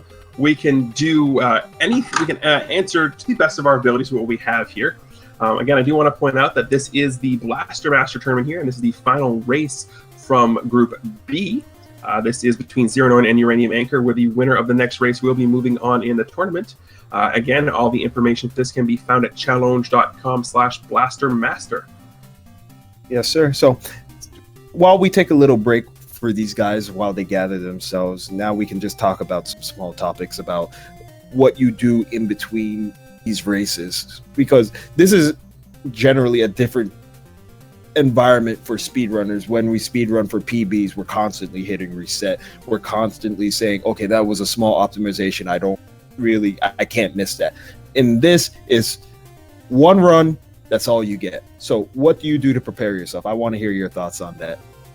Well, it's interesting because I actually come from a very unique background when it comes to giving commentary on these races, because I don't actively speedrun. I do stream, but I stream a lot of casual things when I do stream, but I actually don't physically speedrun the games myself. Now, that doesn't mean I don't know what's going on in the speedruns. I'll go into different chats for different people when it comes to games, and I'll ask them what's going on. I'll say, hey, can you explain me what's behind this? So a lot of the times what I'm doing between races, whether it's Blaster Master, Zelda 1, Zelda 2, whatever I'm planning on doing commentary for, whatever I'm asked to do commentary for, is I'll actually go and find a bunch of different people and look up and get information. So a sense of what happens is I can give information from both sides. I can ask the questions that someone who's never speedrun before will be asking, but I can also answer some questions because I've studied up on the game and done my homework. And Feasel, TGE versus Mythical 9 in a Blaster Master race, we don't have enough time to do that. I would throw $10 on Mythical. So would I. But yeah, no. With that, from the competitive standpoint, because I've done competitions and everyone's done competitions, with whether it be with friends or other things, this is the time where it's crunch time and you have to compose yourself. You don't want to have nerves. You don't want your hands shaking when you do this. That Scab and had when we were doing our race.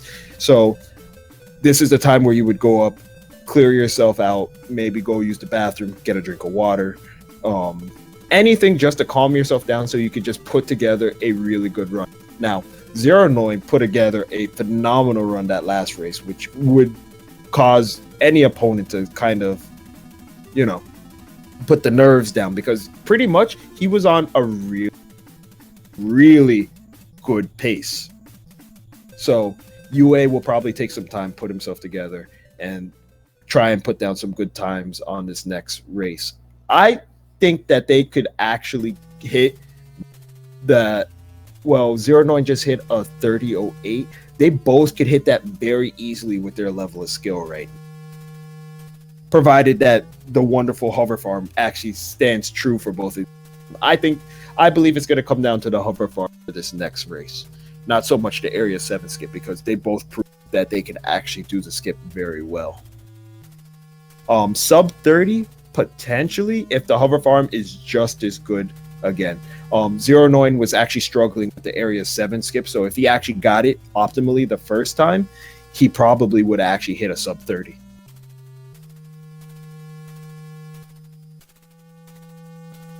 So...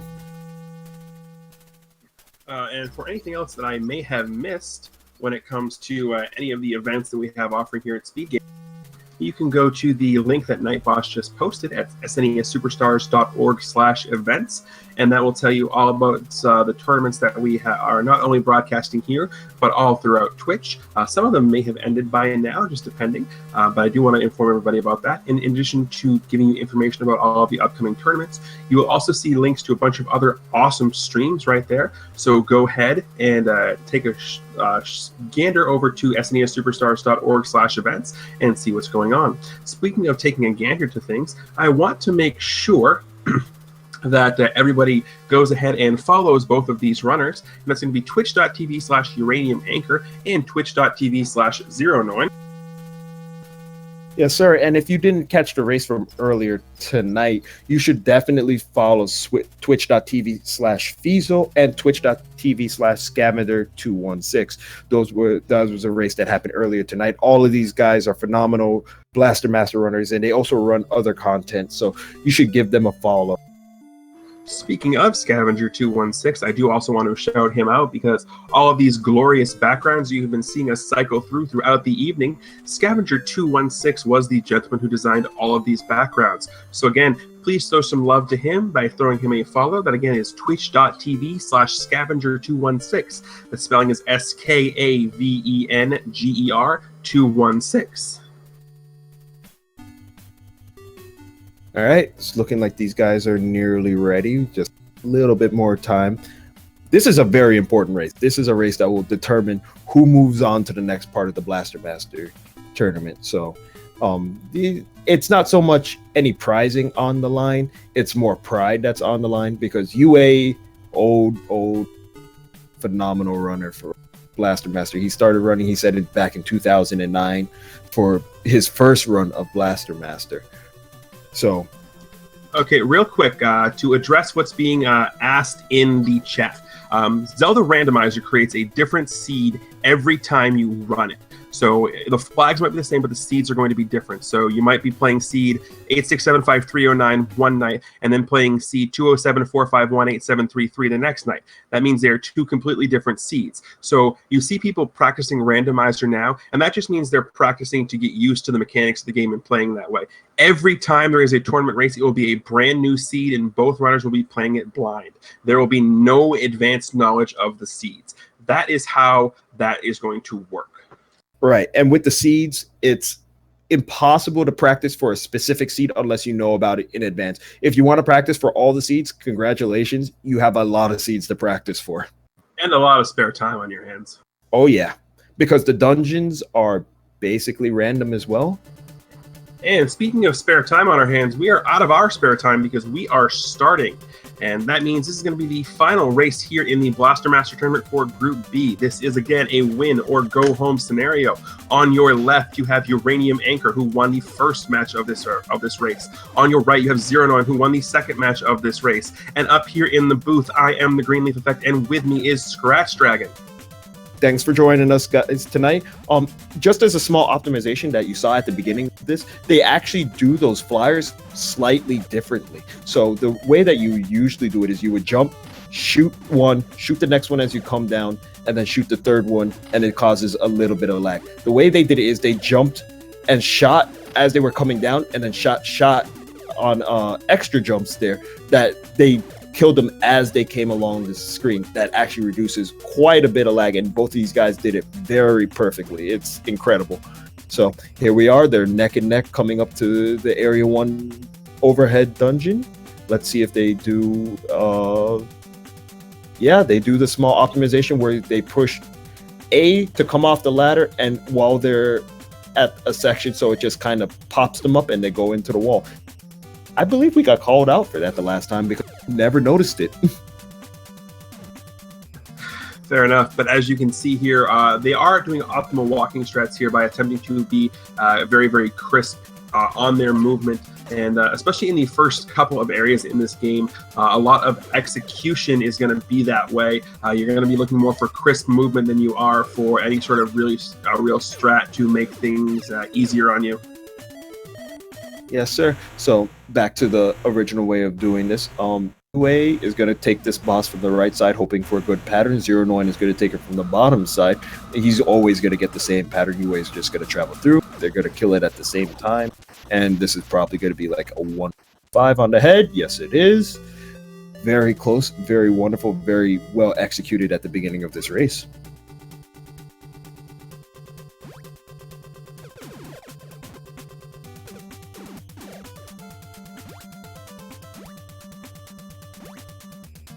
So here we go, guys. We're going to go ahead and jump back in our tank. We now have the hyper upgrade here.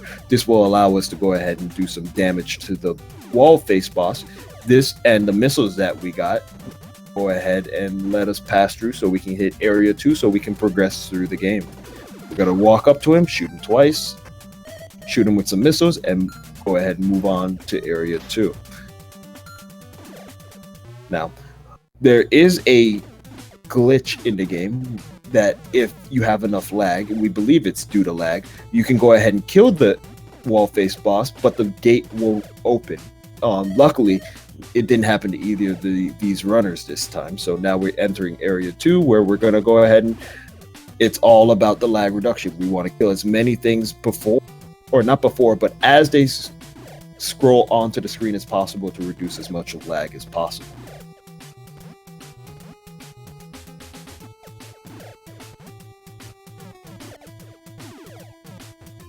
Also, with these little worm guys, we never mentioned it as went on before.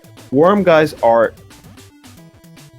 out of range to be shot through your normal tank. And the only way to shoot these worm guys is as you're coming up to it, as you see in ZeroNoin. You can't shoot them while you're on the platform with them. The only other way to shoot them is to get out of your tank and actually shoot them. Very clean movement from both these guys as they enter through. ZeroNoin about half a second ahead right now. Yep, and this just goes to show you that in these early portions of the game, it is as much about lag reduction and proper platforming execution as it is for anything else, because this is one of those games where there's not a huge game-breaking strat that can break it. It's not like example, a Final Fantasy VII, where the speedrun in that game involves a step manipulation, a step counting route to manipulate your encounters perfectly, or say a game like Super Mario Brothers, where there's wrong warps and warps in general, where you can beat the game in 5 minutes. This is one of those games where there's not a whole lot of ways to quote-unquote cheese the game when it comes to getting from place to place. There are ways to cheese the game when it comes to the bosses, as we will show you and as you've seen, but this is one of those games where, especially in a race setting, it's very, very much execution based. Yes, sir. And as another note, as we might have seen these guys dropping these P's as they in the side-scrolling area. Sometimes if you get the certain enemies to drop these items, other enemies will despawn. So that is also another lag reduction strat in some areas, depending on where you're sign flyers and so on and so forth.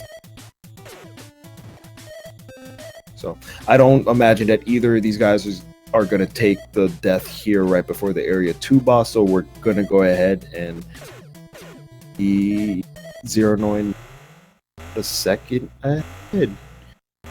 We're going to go ahead and see Mr. Grabby here. We're going to drop a grenade, we're going to pause, infinite damage, and we're going to take our next upgrade for the tank.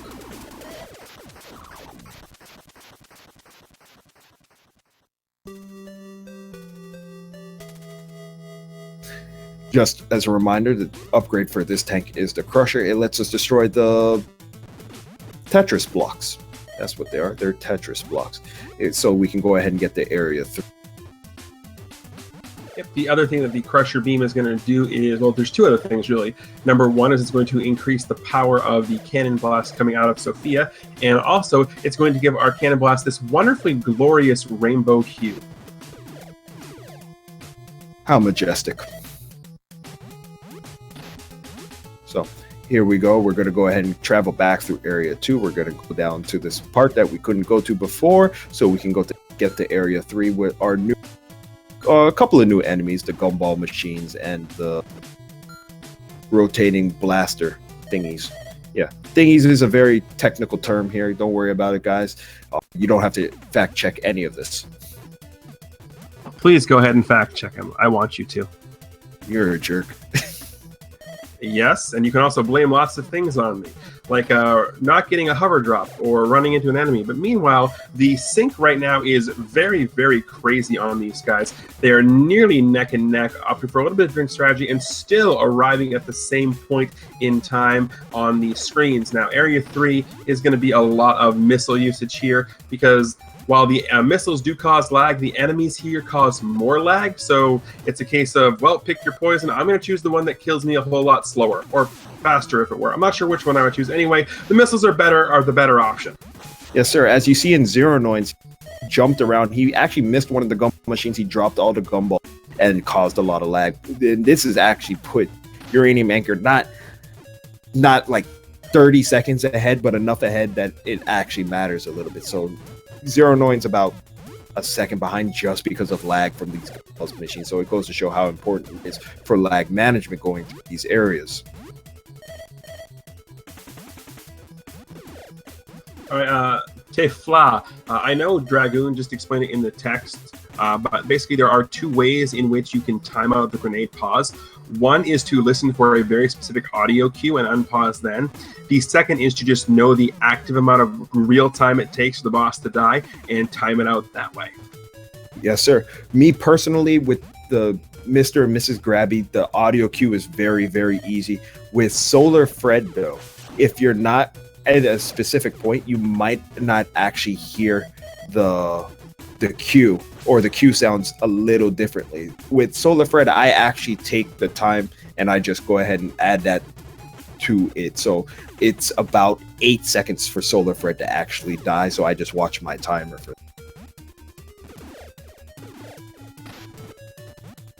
Now, in the previous room there, you saw ZeroNoin do a little bit of a fancy trick. He managed to shoot the missiles upward. Now, technically, you're not supposed to be able to do that, but how it works is if you push the up button to push your cannon up, and then immediately use your down button and then fire, which is what the method you use to utilize the special weapons. If you do it on a perfect frame, or I think it's a couple frame window, whatever it is, if you do it optimally, you can get the missiles to fire upwards as opposed to fire horizontally.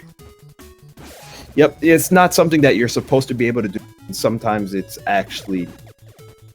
not optimal to do, but it does help with some of the things that cause a lot of lag that you just don't want to deal with. So here we go into the Area 3 dungeon. What we're going to do here is we're going to take a specific amount of damage and we're going to go ahead and die coming up here so we can go ahead and do our death warps to get back to Area 1. After Area 3, we need to go all the way back to Area 1 to proceed to the game to get the other items that we're going to need. But driving back is way too long and way too inconvenient, so we're just going to die. Now, I do just want to point out here, while we are seeing UA take an intentional death and ZeroNoin also take an intentional death here in this area, for some strange reason, the destroying of the barriers and moving forward, this room always reminds me of the second area in the original Contra game. I can see it. The barriers are kind of similar to what they are in that original Contra game. As a matter of fact, that I still say that the glitched out Area 5 boss looks like one of the Contra things as well. Yep, but speaking of bosses, both runners are effectively defeating Photoface here at the same time. So we are over 10.5 minutes into this run and we are still synced up, but don't get too used to that as ZeroNoin trips on the corner and doesn't fall to his death. But in all seriousness, don't get too used to the sync because everybody's favorite thing, except the runners, is coming now. It's the hover farm. So this is the point now in the chat. Go ahead and place your bets. Who's going to have the better hover farm and how many is it going to take? We're going to have another 4 hover farm like we saw in the first race from ZeroNoin. We're going to have an awful hover farm like we saw at the very, very beginning of the night with Scavenger. Who knows? I just want to know is place your bets. Place your bets right now. Place your bets. I'm going to go with a 7 hover farm on 0 and a 9.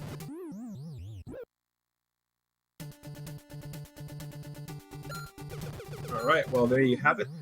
We are taking the deaths here in Area 1. Again, it's slightly faster than to have to do that with the tank. And now let's go take a look-see on how the hover farm decides it wants to treat both people in this third and final race. Yes, sir. Where's your hover farm, Betsy? You're just going to throw me out there like that? I am maintaining my unbiasedness as a commentator. Oh, there's 1 for UA. 2. Oh, it's on 4 for UA. 1, 2, 3. And about 5 for ZeroNoin. Are you kidding me right now? That hover farm sync is insane! Yeah, man. Where's all this hover farm when I play the game? I have no idea, but that's one of the craziest dueling hover farms I have ever seen. Yes, sir. Both runners getting an almost perfect hover farm. Crazy. So, just to put it out there, guys, 3 for 3 is really good, but 4 for 3 and 5 for 3 is just as good. We would take that any day of the week. Yes, Jesse, in that part, the vines coming out of the floor there's some sort of life-draining Venus flytrap-esque life-sucking plant. So by falling in there, you get killed by the vines. However, what really kills Jason at that point is the fact that he's falling from such a large height. Yes, sir. They still damage him, but they damage him more than that. I think if you drop down from there, it actually damages him before the fatal height actually kills him. I'm not sure. Don't quite remember, but it sounds close enough. And yes, Shining, you would have world record if you actually had this hover farm. They are pointy and ouchy like standing in Bermuda grass. Have you ever stood in Bermuda grass?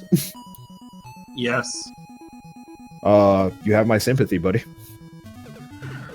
I'm crazy.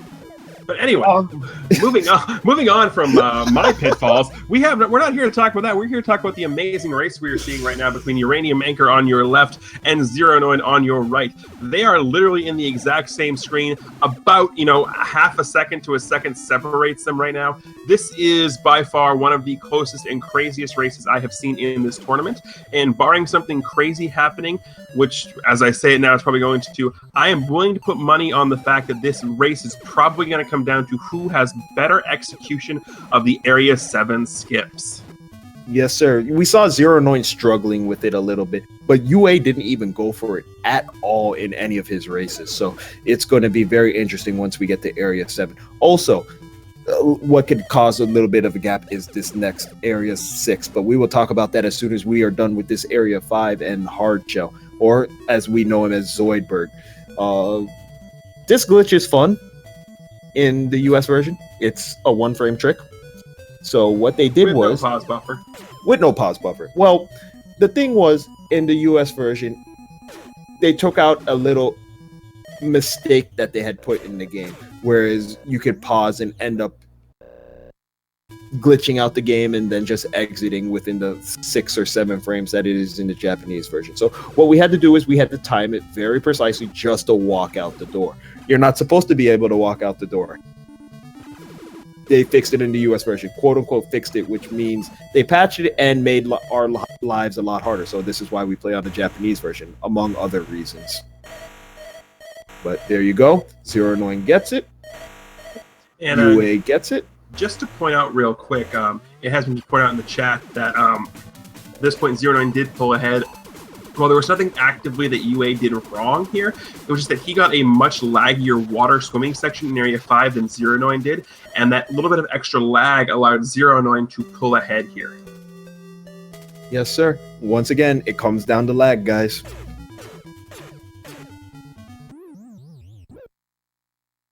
So here we go. Dive upgrade. I hope you guys like it. You're going to get to see it 4 times in this, and this will probably be the second to last time you'll see it.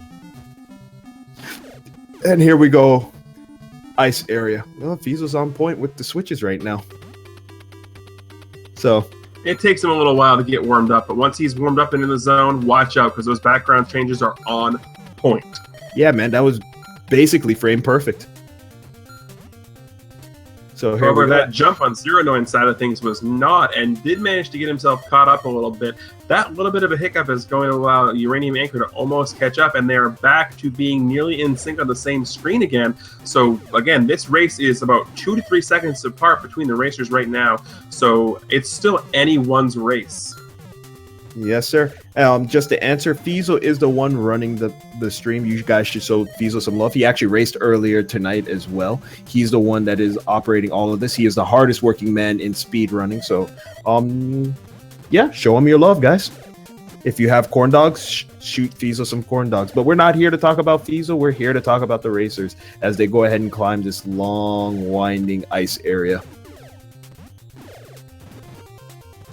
Yep, and just to point out for those of you who may just be joining us now, Area 6 here is the longest area in the game, so we are going to be seeing a lot of this very, very ice-cold Mr. Freeze background here. Yep, here we go. ZeroNoin is going to do this the safe way. He's not going to take the leap of faith. UA is going to take the leap of faith. As you see that there's not really much time saving between the two of them, but every second counts at this point.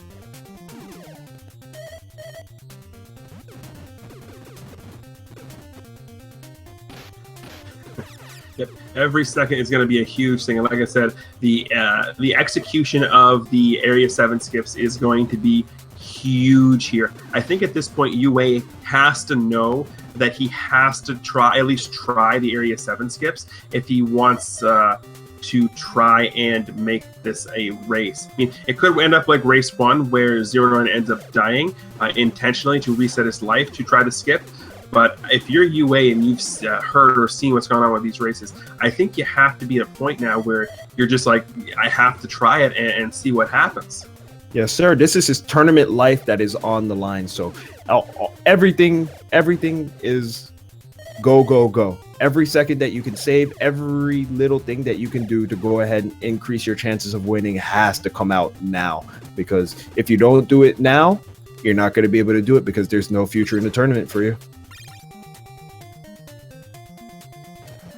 Am I watching the same stream? They are so close to each other. Oh, never mind. Here's the little divergence here. UA just walking through. ZeroNoin going to go ahead and take his death here. I'm going to go ahead and guess that ZeroNoin is going to take himself down to 0 count lives, while UA is going to have that 1 extra life, and he's going to go ahead and take the death after Mrs. Grabby. Yes, Colonel Kalua, it's not a matter of everybody knowing the Area 7 skip. It's a matter of if people are comfortable executing the Area 7 skip. Because UA knows it, UA can do it. We've seen UA do it. It's just a matter of if he's comfortable doing it or not. Yes, sir. Comfortable is a very subjective and objective word when it comes to the Area 7 skip. Area 7 has claimed many runs from everyone who's... Ooh, zombie! We got a zombie on UA side. We got a... Wow, this is a weird zombie, too. Why are the claws everywhere? Alright, it wasn't too bad of a zombie.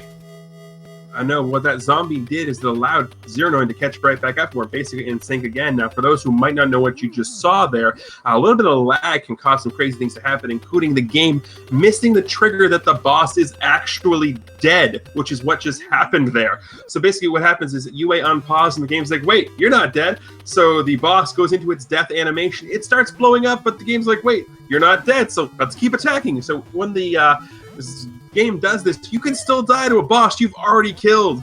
You know, the zombie glitch. There is one thing I do have to be thankful for. Zombies are known for going after brains, which means I'll be safe.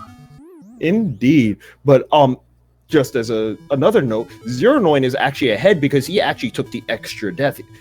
UA had to take an extra death after the boss. So ZeroNoin is ahead by a small margin right now.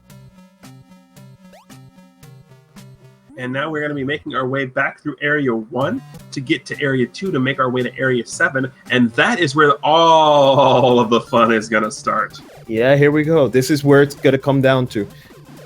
Both racers have shown that they could do Area 8 very proficiently, which means there's not much left of the game. We have Area 7 and Area 8. Now we have these small movement things coming up for this area, but the Area 7 is going to be the most important part. That's the important junction right here. So if you guys are not at the edge of your seat, you should probably get there because this is important. Yep, another little brief thing is you're going to see 2 different variations. ZeroNoin opting to go left off of that platform in that little shoot area, whereas you're going to see the UraniumAnchor go right and trigger the Wall 1 upgrade we got for defeating Mrs. Grabby there back in Area 6. Yes, sir. So now we're back in Area 2. I hope you guys like Area 2 because we're going to be here at least one more time before the end of the night.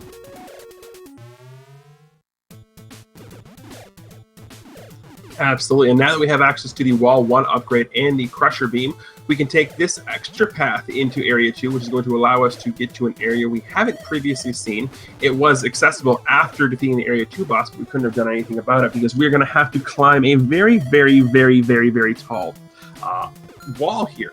And you can try and come back here with a hover engine, but unfortunately, there is not enough hover to get you up here. So we have to do this the quote-unquote intended way by climbing up the wall.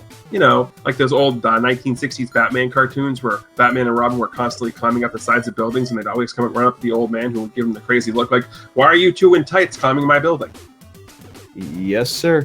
But in this case, they don't have a grappling hook. We have a tank. That's a little bit more concerning than 2 men climbing up the side of a building. A tank with a giant laser on it, now that I think about it.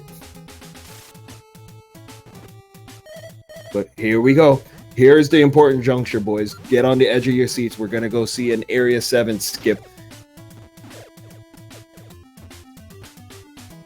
Now let's take a look, see what's going to happen here. ZeroNoin is going to leave the tank out on the other side. It provides for a little bit less lag because there's one less object on the screen. The other thing you're going to see ZeroNoin doing is jumping into these door wraps because he says it allows him to time it better.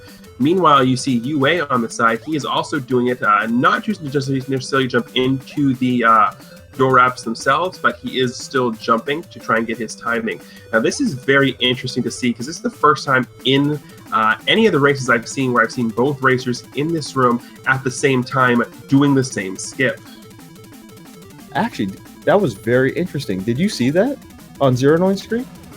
Because he left the tank in the other room when he did that last screen wrap. Hang on one second. They both nailed it very good, so that we still have a very close race. But when he actually did it, the tank actually reappeared for half a second. But here we go, boys. Second Area 7 skip. We are neck and neck. This is an extra close race. UA is just going to go for it, while ZeroNoin is actually going to kill this wall walker so he doesn't get trolled. So by all means and standards, UA is actually ahead right now. While he gets trolled by the wall walker. Oh no.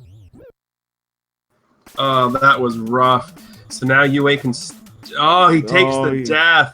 No, he didn't take it. He didn't remember to hold right, unfortunately. So he's going to have to go for it again. And yeah, he's going to go for the Area 7 skip again while hoping that ZeroNoin actually drops something. But I don't think he's going to drop anything before the end of this race.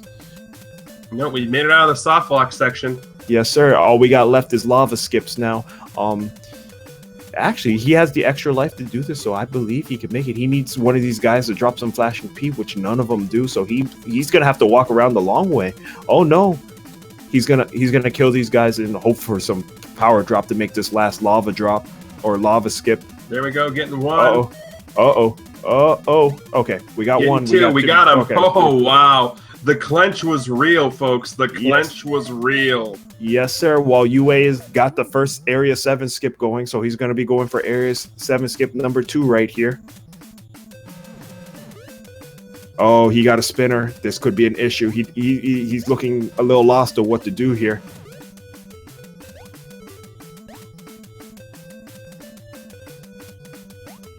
All right, UA's doing the third screen wrap here. Okay, UA is through while ZeroNoin takes down Solar Fred. Oh no! He fell too far. He soft locked. He fell too far. Oh no, he's soft locked, and he's just gonna go for it. I'm guessing he's gonna try and finish up the race now, but bar some act of God, I don't think UA is gonna catch up. No, yeah, the Area 7 skips treating UraniumAnchor like an internet troll tonight. That is not good at all. No, sir. So. Oh, that's an interesting way of doing that fall. He actually gets it jumpless.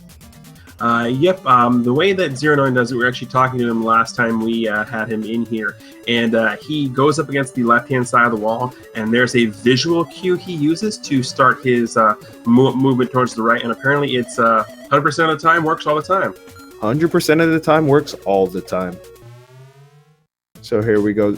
UA is traveling back through Area 2 to get to Area 7, while ZeroNoin travels through Area 2 to get to Area 3 to get to Area 8 so we can finish off this race.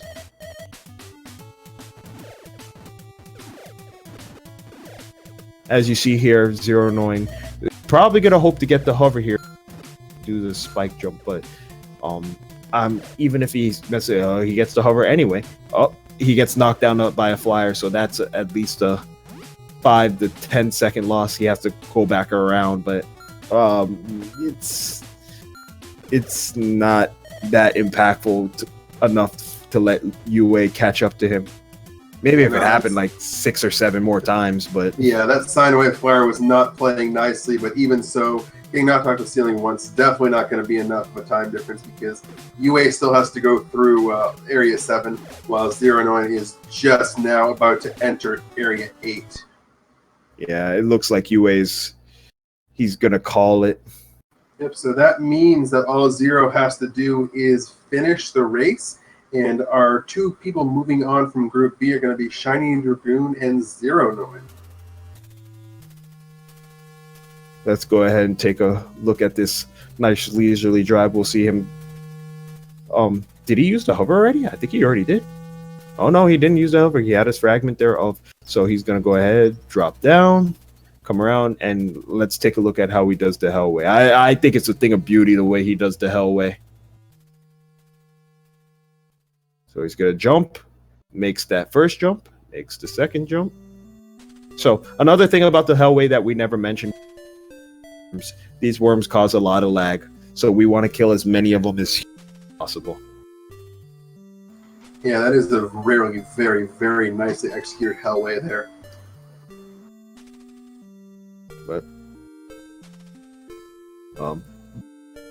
while we have a moment here and ZeroNoin goes ahead and finishes up this race, I just want to say you guys should follow both of these runners, UA and ZeroNoin here. Like we said, ZeroNoin had not streamed before this tournament, and it's incredible the length that he has gone through to actually do as well as he's done in this tournament. His execution has been very good, but take nothing away from UA. He did a fantastic job through this race, keeping it neck and neck through all the way up to the Area 7 skip. Yeah, all the way up until Area 7, this was by far the closest race that I have seen. And then Area 7 decided to do what Area 7 likes to do, and that's treat people like internet trolls and be like, nope, nope, nope, nope, nope, nope. Oh, you're on a good run? Nope. Yeah. UA not exactly too happy about this, the way that ended up, but can't say I blame him on that. Meanwhile, we are seeing this backup against the wall and grenade bomb the flashing pants strat again here from ZeroNoin. Yes, sir. So he said, "Sir, you've been a bad boy. Your pants are gonna flash, and we're gonna have to put you down, buddy." Nice ending. About a 30-20 for ZeroNoin. Another phenomenal time from him. But yes, Area 7, the crusher of dreams. Good on you for a wonderful race, UA. Congratulations, ZeroNoin, for moving on in the bracket. And so that's going to be the end of the Group B races here. So we now know 7 of our top 8 participants here in the Blaster Master race. We are still waiting for one more. Now there's a little bit of, I think there's discrepancy going on as to what to do about the last group, because there was a couple of late tournament drops from Group D. So we are working to figure out the proper way to take care of that. So once we have that information for you, we will get that to you. But for all the information to keep yourself up to date, go ahead to challenge.com/blastermaster, and that will give you the link to all of the brackets. And once we have the top 8, it will give you that as well. And the second link that Nightbot posted there, that shortened link, that is a link to a Google spreadsheet, which is a schedule of all the upcoming matches. Yes, sir. So we hope that you enjoyed the races tonight, guys. This race was nuts all the way up to Area 7. But yeah, we hope you guys enjoyed yourself. Do we have anything else going on tonight? I believe this is going to be the remainder of what we have going on tonight here on Speed Gaming. We are getting that checked out right now, but I believe this is going to be the end of the entertainment for tonight here on Speed Gaming. But do not fret, there is always more speed runs to go around. So if you haven't already, please make sure you give both of our runners a follow at twitch.tv/UraniumAnchor and twitch.tv/ZeroNoin. And if you enjoyed what you've seen here, go ahead and click that follow button right down below the stream so you can give us a follow here at twitch.tv/SpeedGaming. Yes, sir. So you guys should go ahead and follow all the runners you saw tonight, which would be twitch.tv/Scavenger216, twitch.tv/Fiesel, twitch.tv/ZeroNoin, and twitch.tv/UraniumAnchor. All of these guys are great people. They're great runners, and they have some good content. So apparently the next race is 5 p.m. Super Metroid. Axe ISR versus Hillborn. All right. So before we send you guys off for the remainder of the evening, we are going to get the winner of this race, ZeroNoin, in the call. So we're just waiting for him to get his Discord up, and then we will have him in the call here. Yes, sir. Oh, I think we have a Zero in here. We do. Can you hear me? Can you hear me? Yes, sir. We can hear you. I'll just go right off the bat and ask the question that everyone is up on the tee. How are you feeling right now? Oh, I shouldn't be getting so emotional, but I mean, I really found myself during that race. So Yes, sir. Your first race time of a 30:08 was it left me speechless. That was a wonderful, wonderful time. yeah. I can still do better. That's the speedrunner mentality. Yes, sir. I saw you were struggling with the Area 7 skip a little bit. Now, going back to the Area 7 skip, we saw you were doing the jumping right towards the end. So is that just a setup that you have to go ahead and do the wraps? Yeah, I wasn't doing it very well tonight, though, but yeah, I explained it last race. I kind of jumped 3 away, and right before I hit the ground, I hit left. And it maybe gives you 1 or 2 more frames to do the reversal, and it also prevents you from going right through the tunnel, because you'll let go of right when you jump, because when you're in the air, you don't lose any speed, whether or not you're hitting right. Very good. We also apparently have a UA in the chat. Can you hear us, UA? Yep. How you doing, buddy? Fuck that stupid skip right in the ear. And that answers the question as to how UraniumAnchor is feeling right now. Well, Both ears, in fact. That skip helped you during the first race. Yeah. But I'm not the going main for it, person yeah, who that's a came lot of up help. with it, so. Well, the stupid part is that last one, I got the hard part of the skip both times, and then screwed up the easy part twice in a row. Yeah. We were on the edge of our seats. If I paid for an entire seat for this,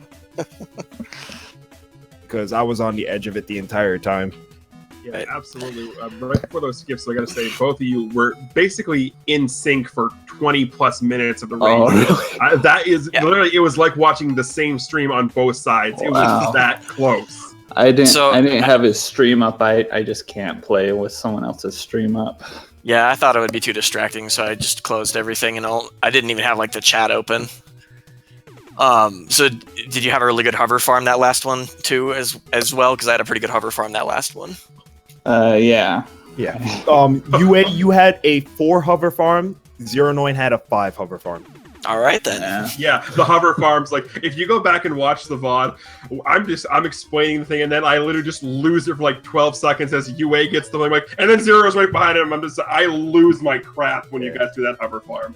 Yeah, you guys were literally neck and neck the entire time. We didn't know what to do with ourselves. I just assumed I pulled ahead there. I guess not. Well, you would have if I'd gotten a shitty hover farm, but Yep. Yeah, you had some really good hover farm all night, Zero. Someone was saying that you might have a manipulation for hover. Are you holding out on us, buddy? I do sort of, yeah. And you ain't getting that information till the tournament's over. Good man, good man. You gotta keep a secret in the pocket. I can explain it. So you got 12 objects in the RAM for other objects, but for some reason it doesn't use the first 2 and the last 2. So you only have 8 objects to put things in the RAM. So as I approach that area, I make sure to kill those 2 jumpers so that they're not in the RAM, not in the way. And I stop there and farm. I mean, you still have to deal with the odds on it, but it's possible farming never to get H drops because you'll have 7 objects in the RAM blocking it. You need an extra slot for it to fall. It's kind of complicated to explain, but it helps to kill the enemies around there. And I particularly like this strategy that I have where I kill those 2 jumpers just before that wide ledge and farm there. And it leaves the ram open, so I get more enemies, more room for H drops. Right. So you killed those 2. Do you kill the flyers above them as well, or no? Which flyers? Oh The no, bomb those guys are deleted when they exit the screen. They don't do anything to the ram. They don't persist like other objects do. Right. I think they're too far away. Okay. I think stuff doesn't persist after you get more than a screen away. No, that there are objects that when they go off screen, they get deleted, and other objects don't get deleted. They get saved. Jumpers get saved. I'm reasonably sure the bomb droppers do also get saved. I don't think, because if you jump up and fly up, they'll like follow you up, like even after they've gone off the screen. So I think it's just that they're too far away. You might be right about that. You might be. I'm just going off of what I remember from like looking at the enemy code myself. I could be wrong. It's been a while since I've looked at that in great detail. Well, could it have changed it opposed to the US version in the That's certainly also a possibility. Okay. Yeah, I'll just have to look at it again. But yeah, they're probably far enough away anyways, yeah. I mean, if that's the case, I have to... Go ahead. Oh, sorry. I was going to say, if that's the case, then I have to revise how I'm doing my PB runs, because Hover Farm is the #1 killer next to Area 7. Yeah. Well, I think that's going to be true no matter what you do. I mean, I got like really, really bad luck in it. And my last race, I had like a 15 or 20 second farm still with this technique. But I kind of wonder if moving the screen has some effect, like wiggling back and forth, but I'm not sure. It feels like it does, but logically it doesn't seem like it should. I'm not sure. So I kind of wiggle back and forth too on that big ledge. But I mean, your inputs on the controller actually do affect the RNG. You can't really manipulate too well. So, I mean, hitting the buttons does actually kind of shuffle the RNG around slightly here. Okay. But that's very good. Oh, another question I had with the Area 2 death warps. Did anyone actually confirm that it's faster to do the screen wrap to drop is faster than actually just killing yourself in that first room? I haven't timed it. The reason I do it is I shake my hands. I do it and then I shake my hands for like 8 seconds. Understandable. My endurance is just still really bad right now. Understandable. When I would do that trick, I would take that second to just compose myself for the rest of the run as well. But shaking your hands, getting yourself ready for the rest of the run is very important as well. Yes, I'm not actually sure what you're referring to, so I'll have to go back and watch the video because I'm not sure what you're talking about. I think Pup came up with that. Yes. Okay, so when you go back Do to I area... sound blazed right now? No. You sound tired. Oh, I am actually, so yeah. Well, you said until 11, and it's past 11, so presumably you're asleep by now? I've been up for about 24 hours, so... yeah. Oh, man. Well, God, and you still beat me? Now I'm just really upset. The song is extremely real now. Plus the emulator. I got like 4 frames of lag here I'm using. Oh, man. Well, that's just what you're used to. That doesn't really matter. Yeah. Sort of, yeah. To explain it, UA, what he does is, where you go back to Area 2 and you jump off the ledge to kill yourself the 3 times, right? You jump out of the tank. Right. On the way back to Area 4, you mean? No, on the way back from... No, you die in Area 3, you go back to Area 2, and you take those deaths to go back to the beginning of Area 2. Right, yeah, okay. Right. Okay. So there, you jump off the ledge, and you die. The other thing you could do is you could go through the door and do a screen wrap to go past the Tetris blocks, and it drops you. Oh, I see. Okay. So, right. Yeah. And then instead of going back to that door, it just spawns you there where you just drop again and again, so you don't have to do anything. Right. I could see how that could potentially be faster, but yeah, that's close enough that I'd have to test it to know for sure. Right. So, very interesting race. I saw a lot of things that were really cool, like the way you handled the first boss as well. Me or UA did it the quote unquote standard way, and you did it from the underside, which I thought was really as well. yeah, Standard way, because I'm the one who came up with that way. Yeah. Well, 7 years ago. Yeah. UA's been around a while. We were saying you were the grizzly vet versus the young upstart. So Okay, he was saying you were the Grizzly vet. I was just playing the match as I saw it.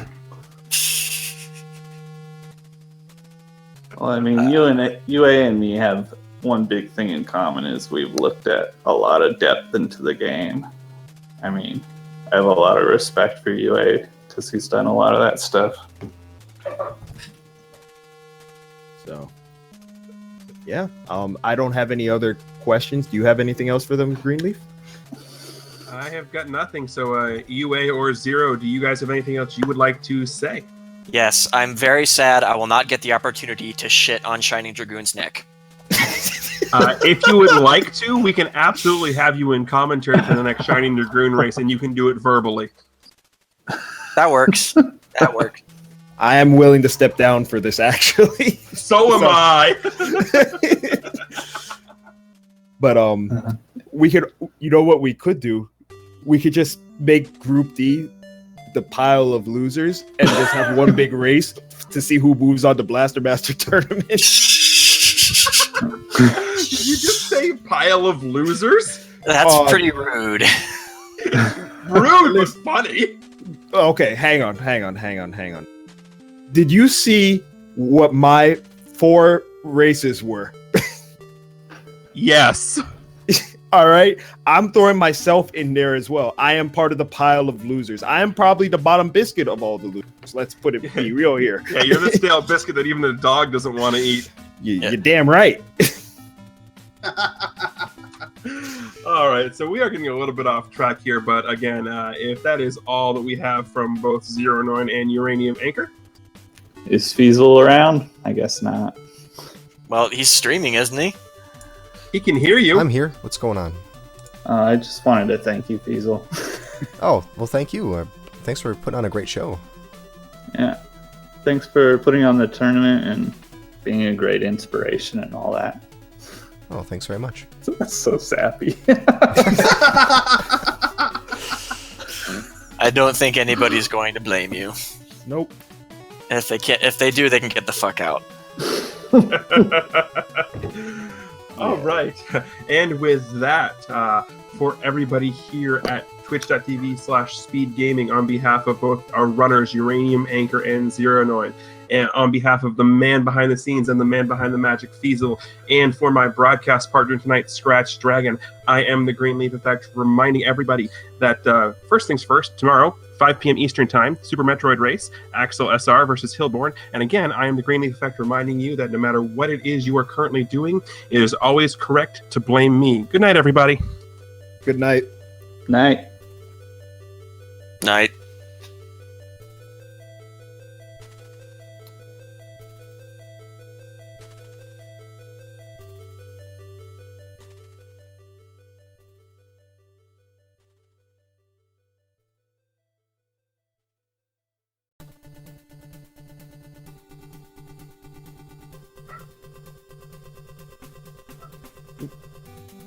Are we clear, Feasel?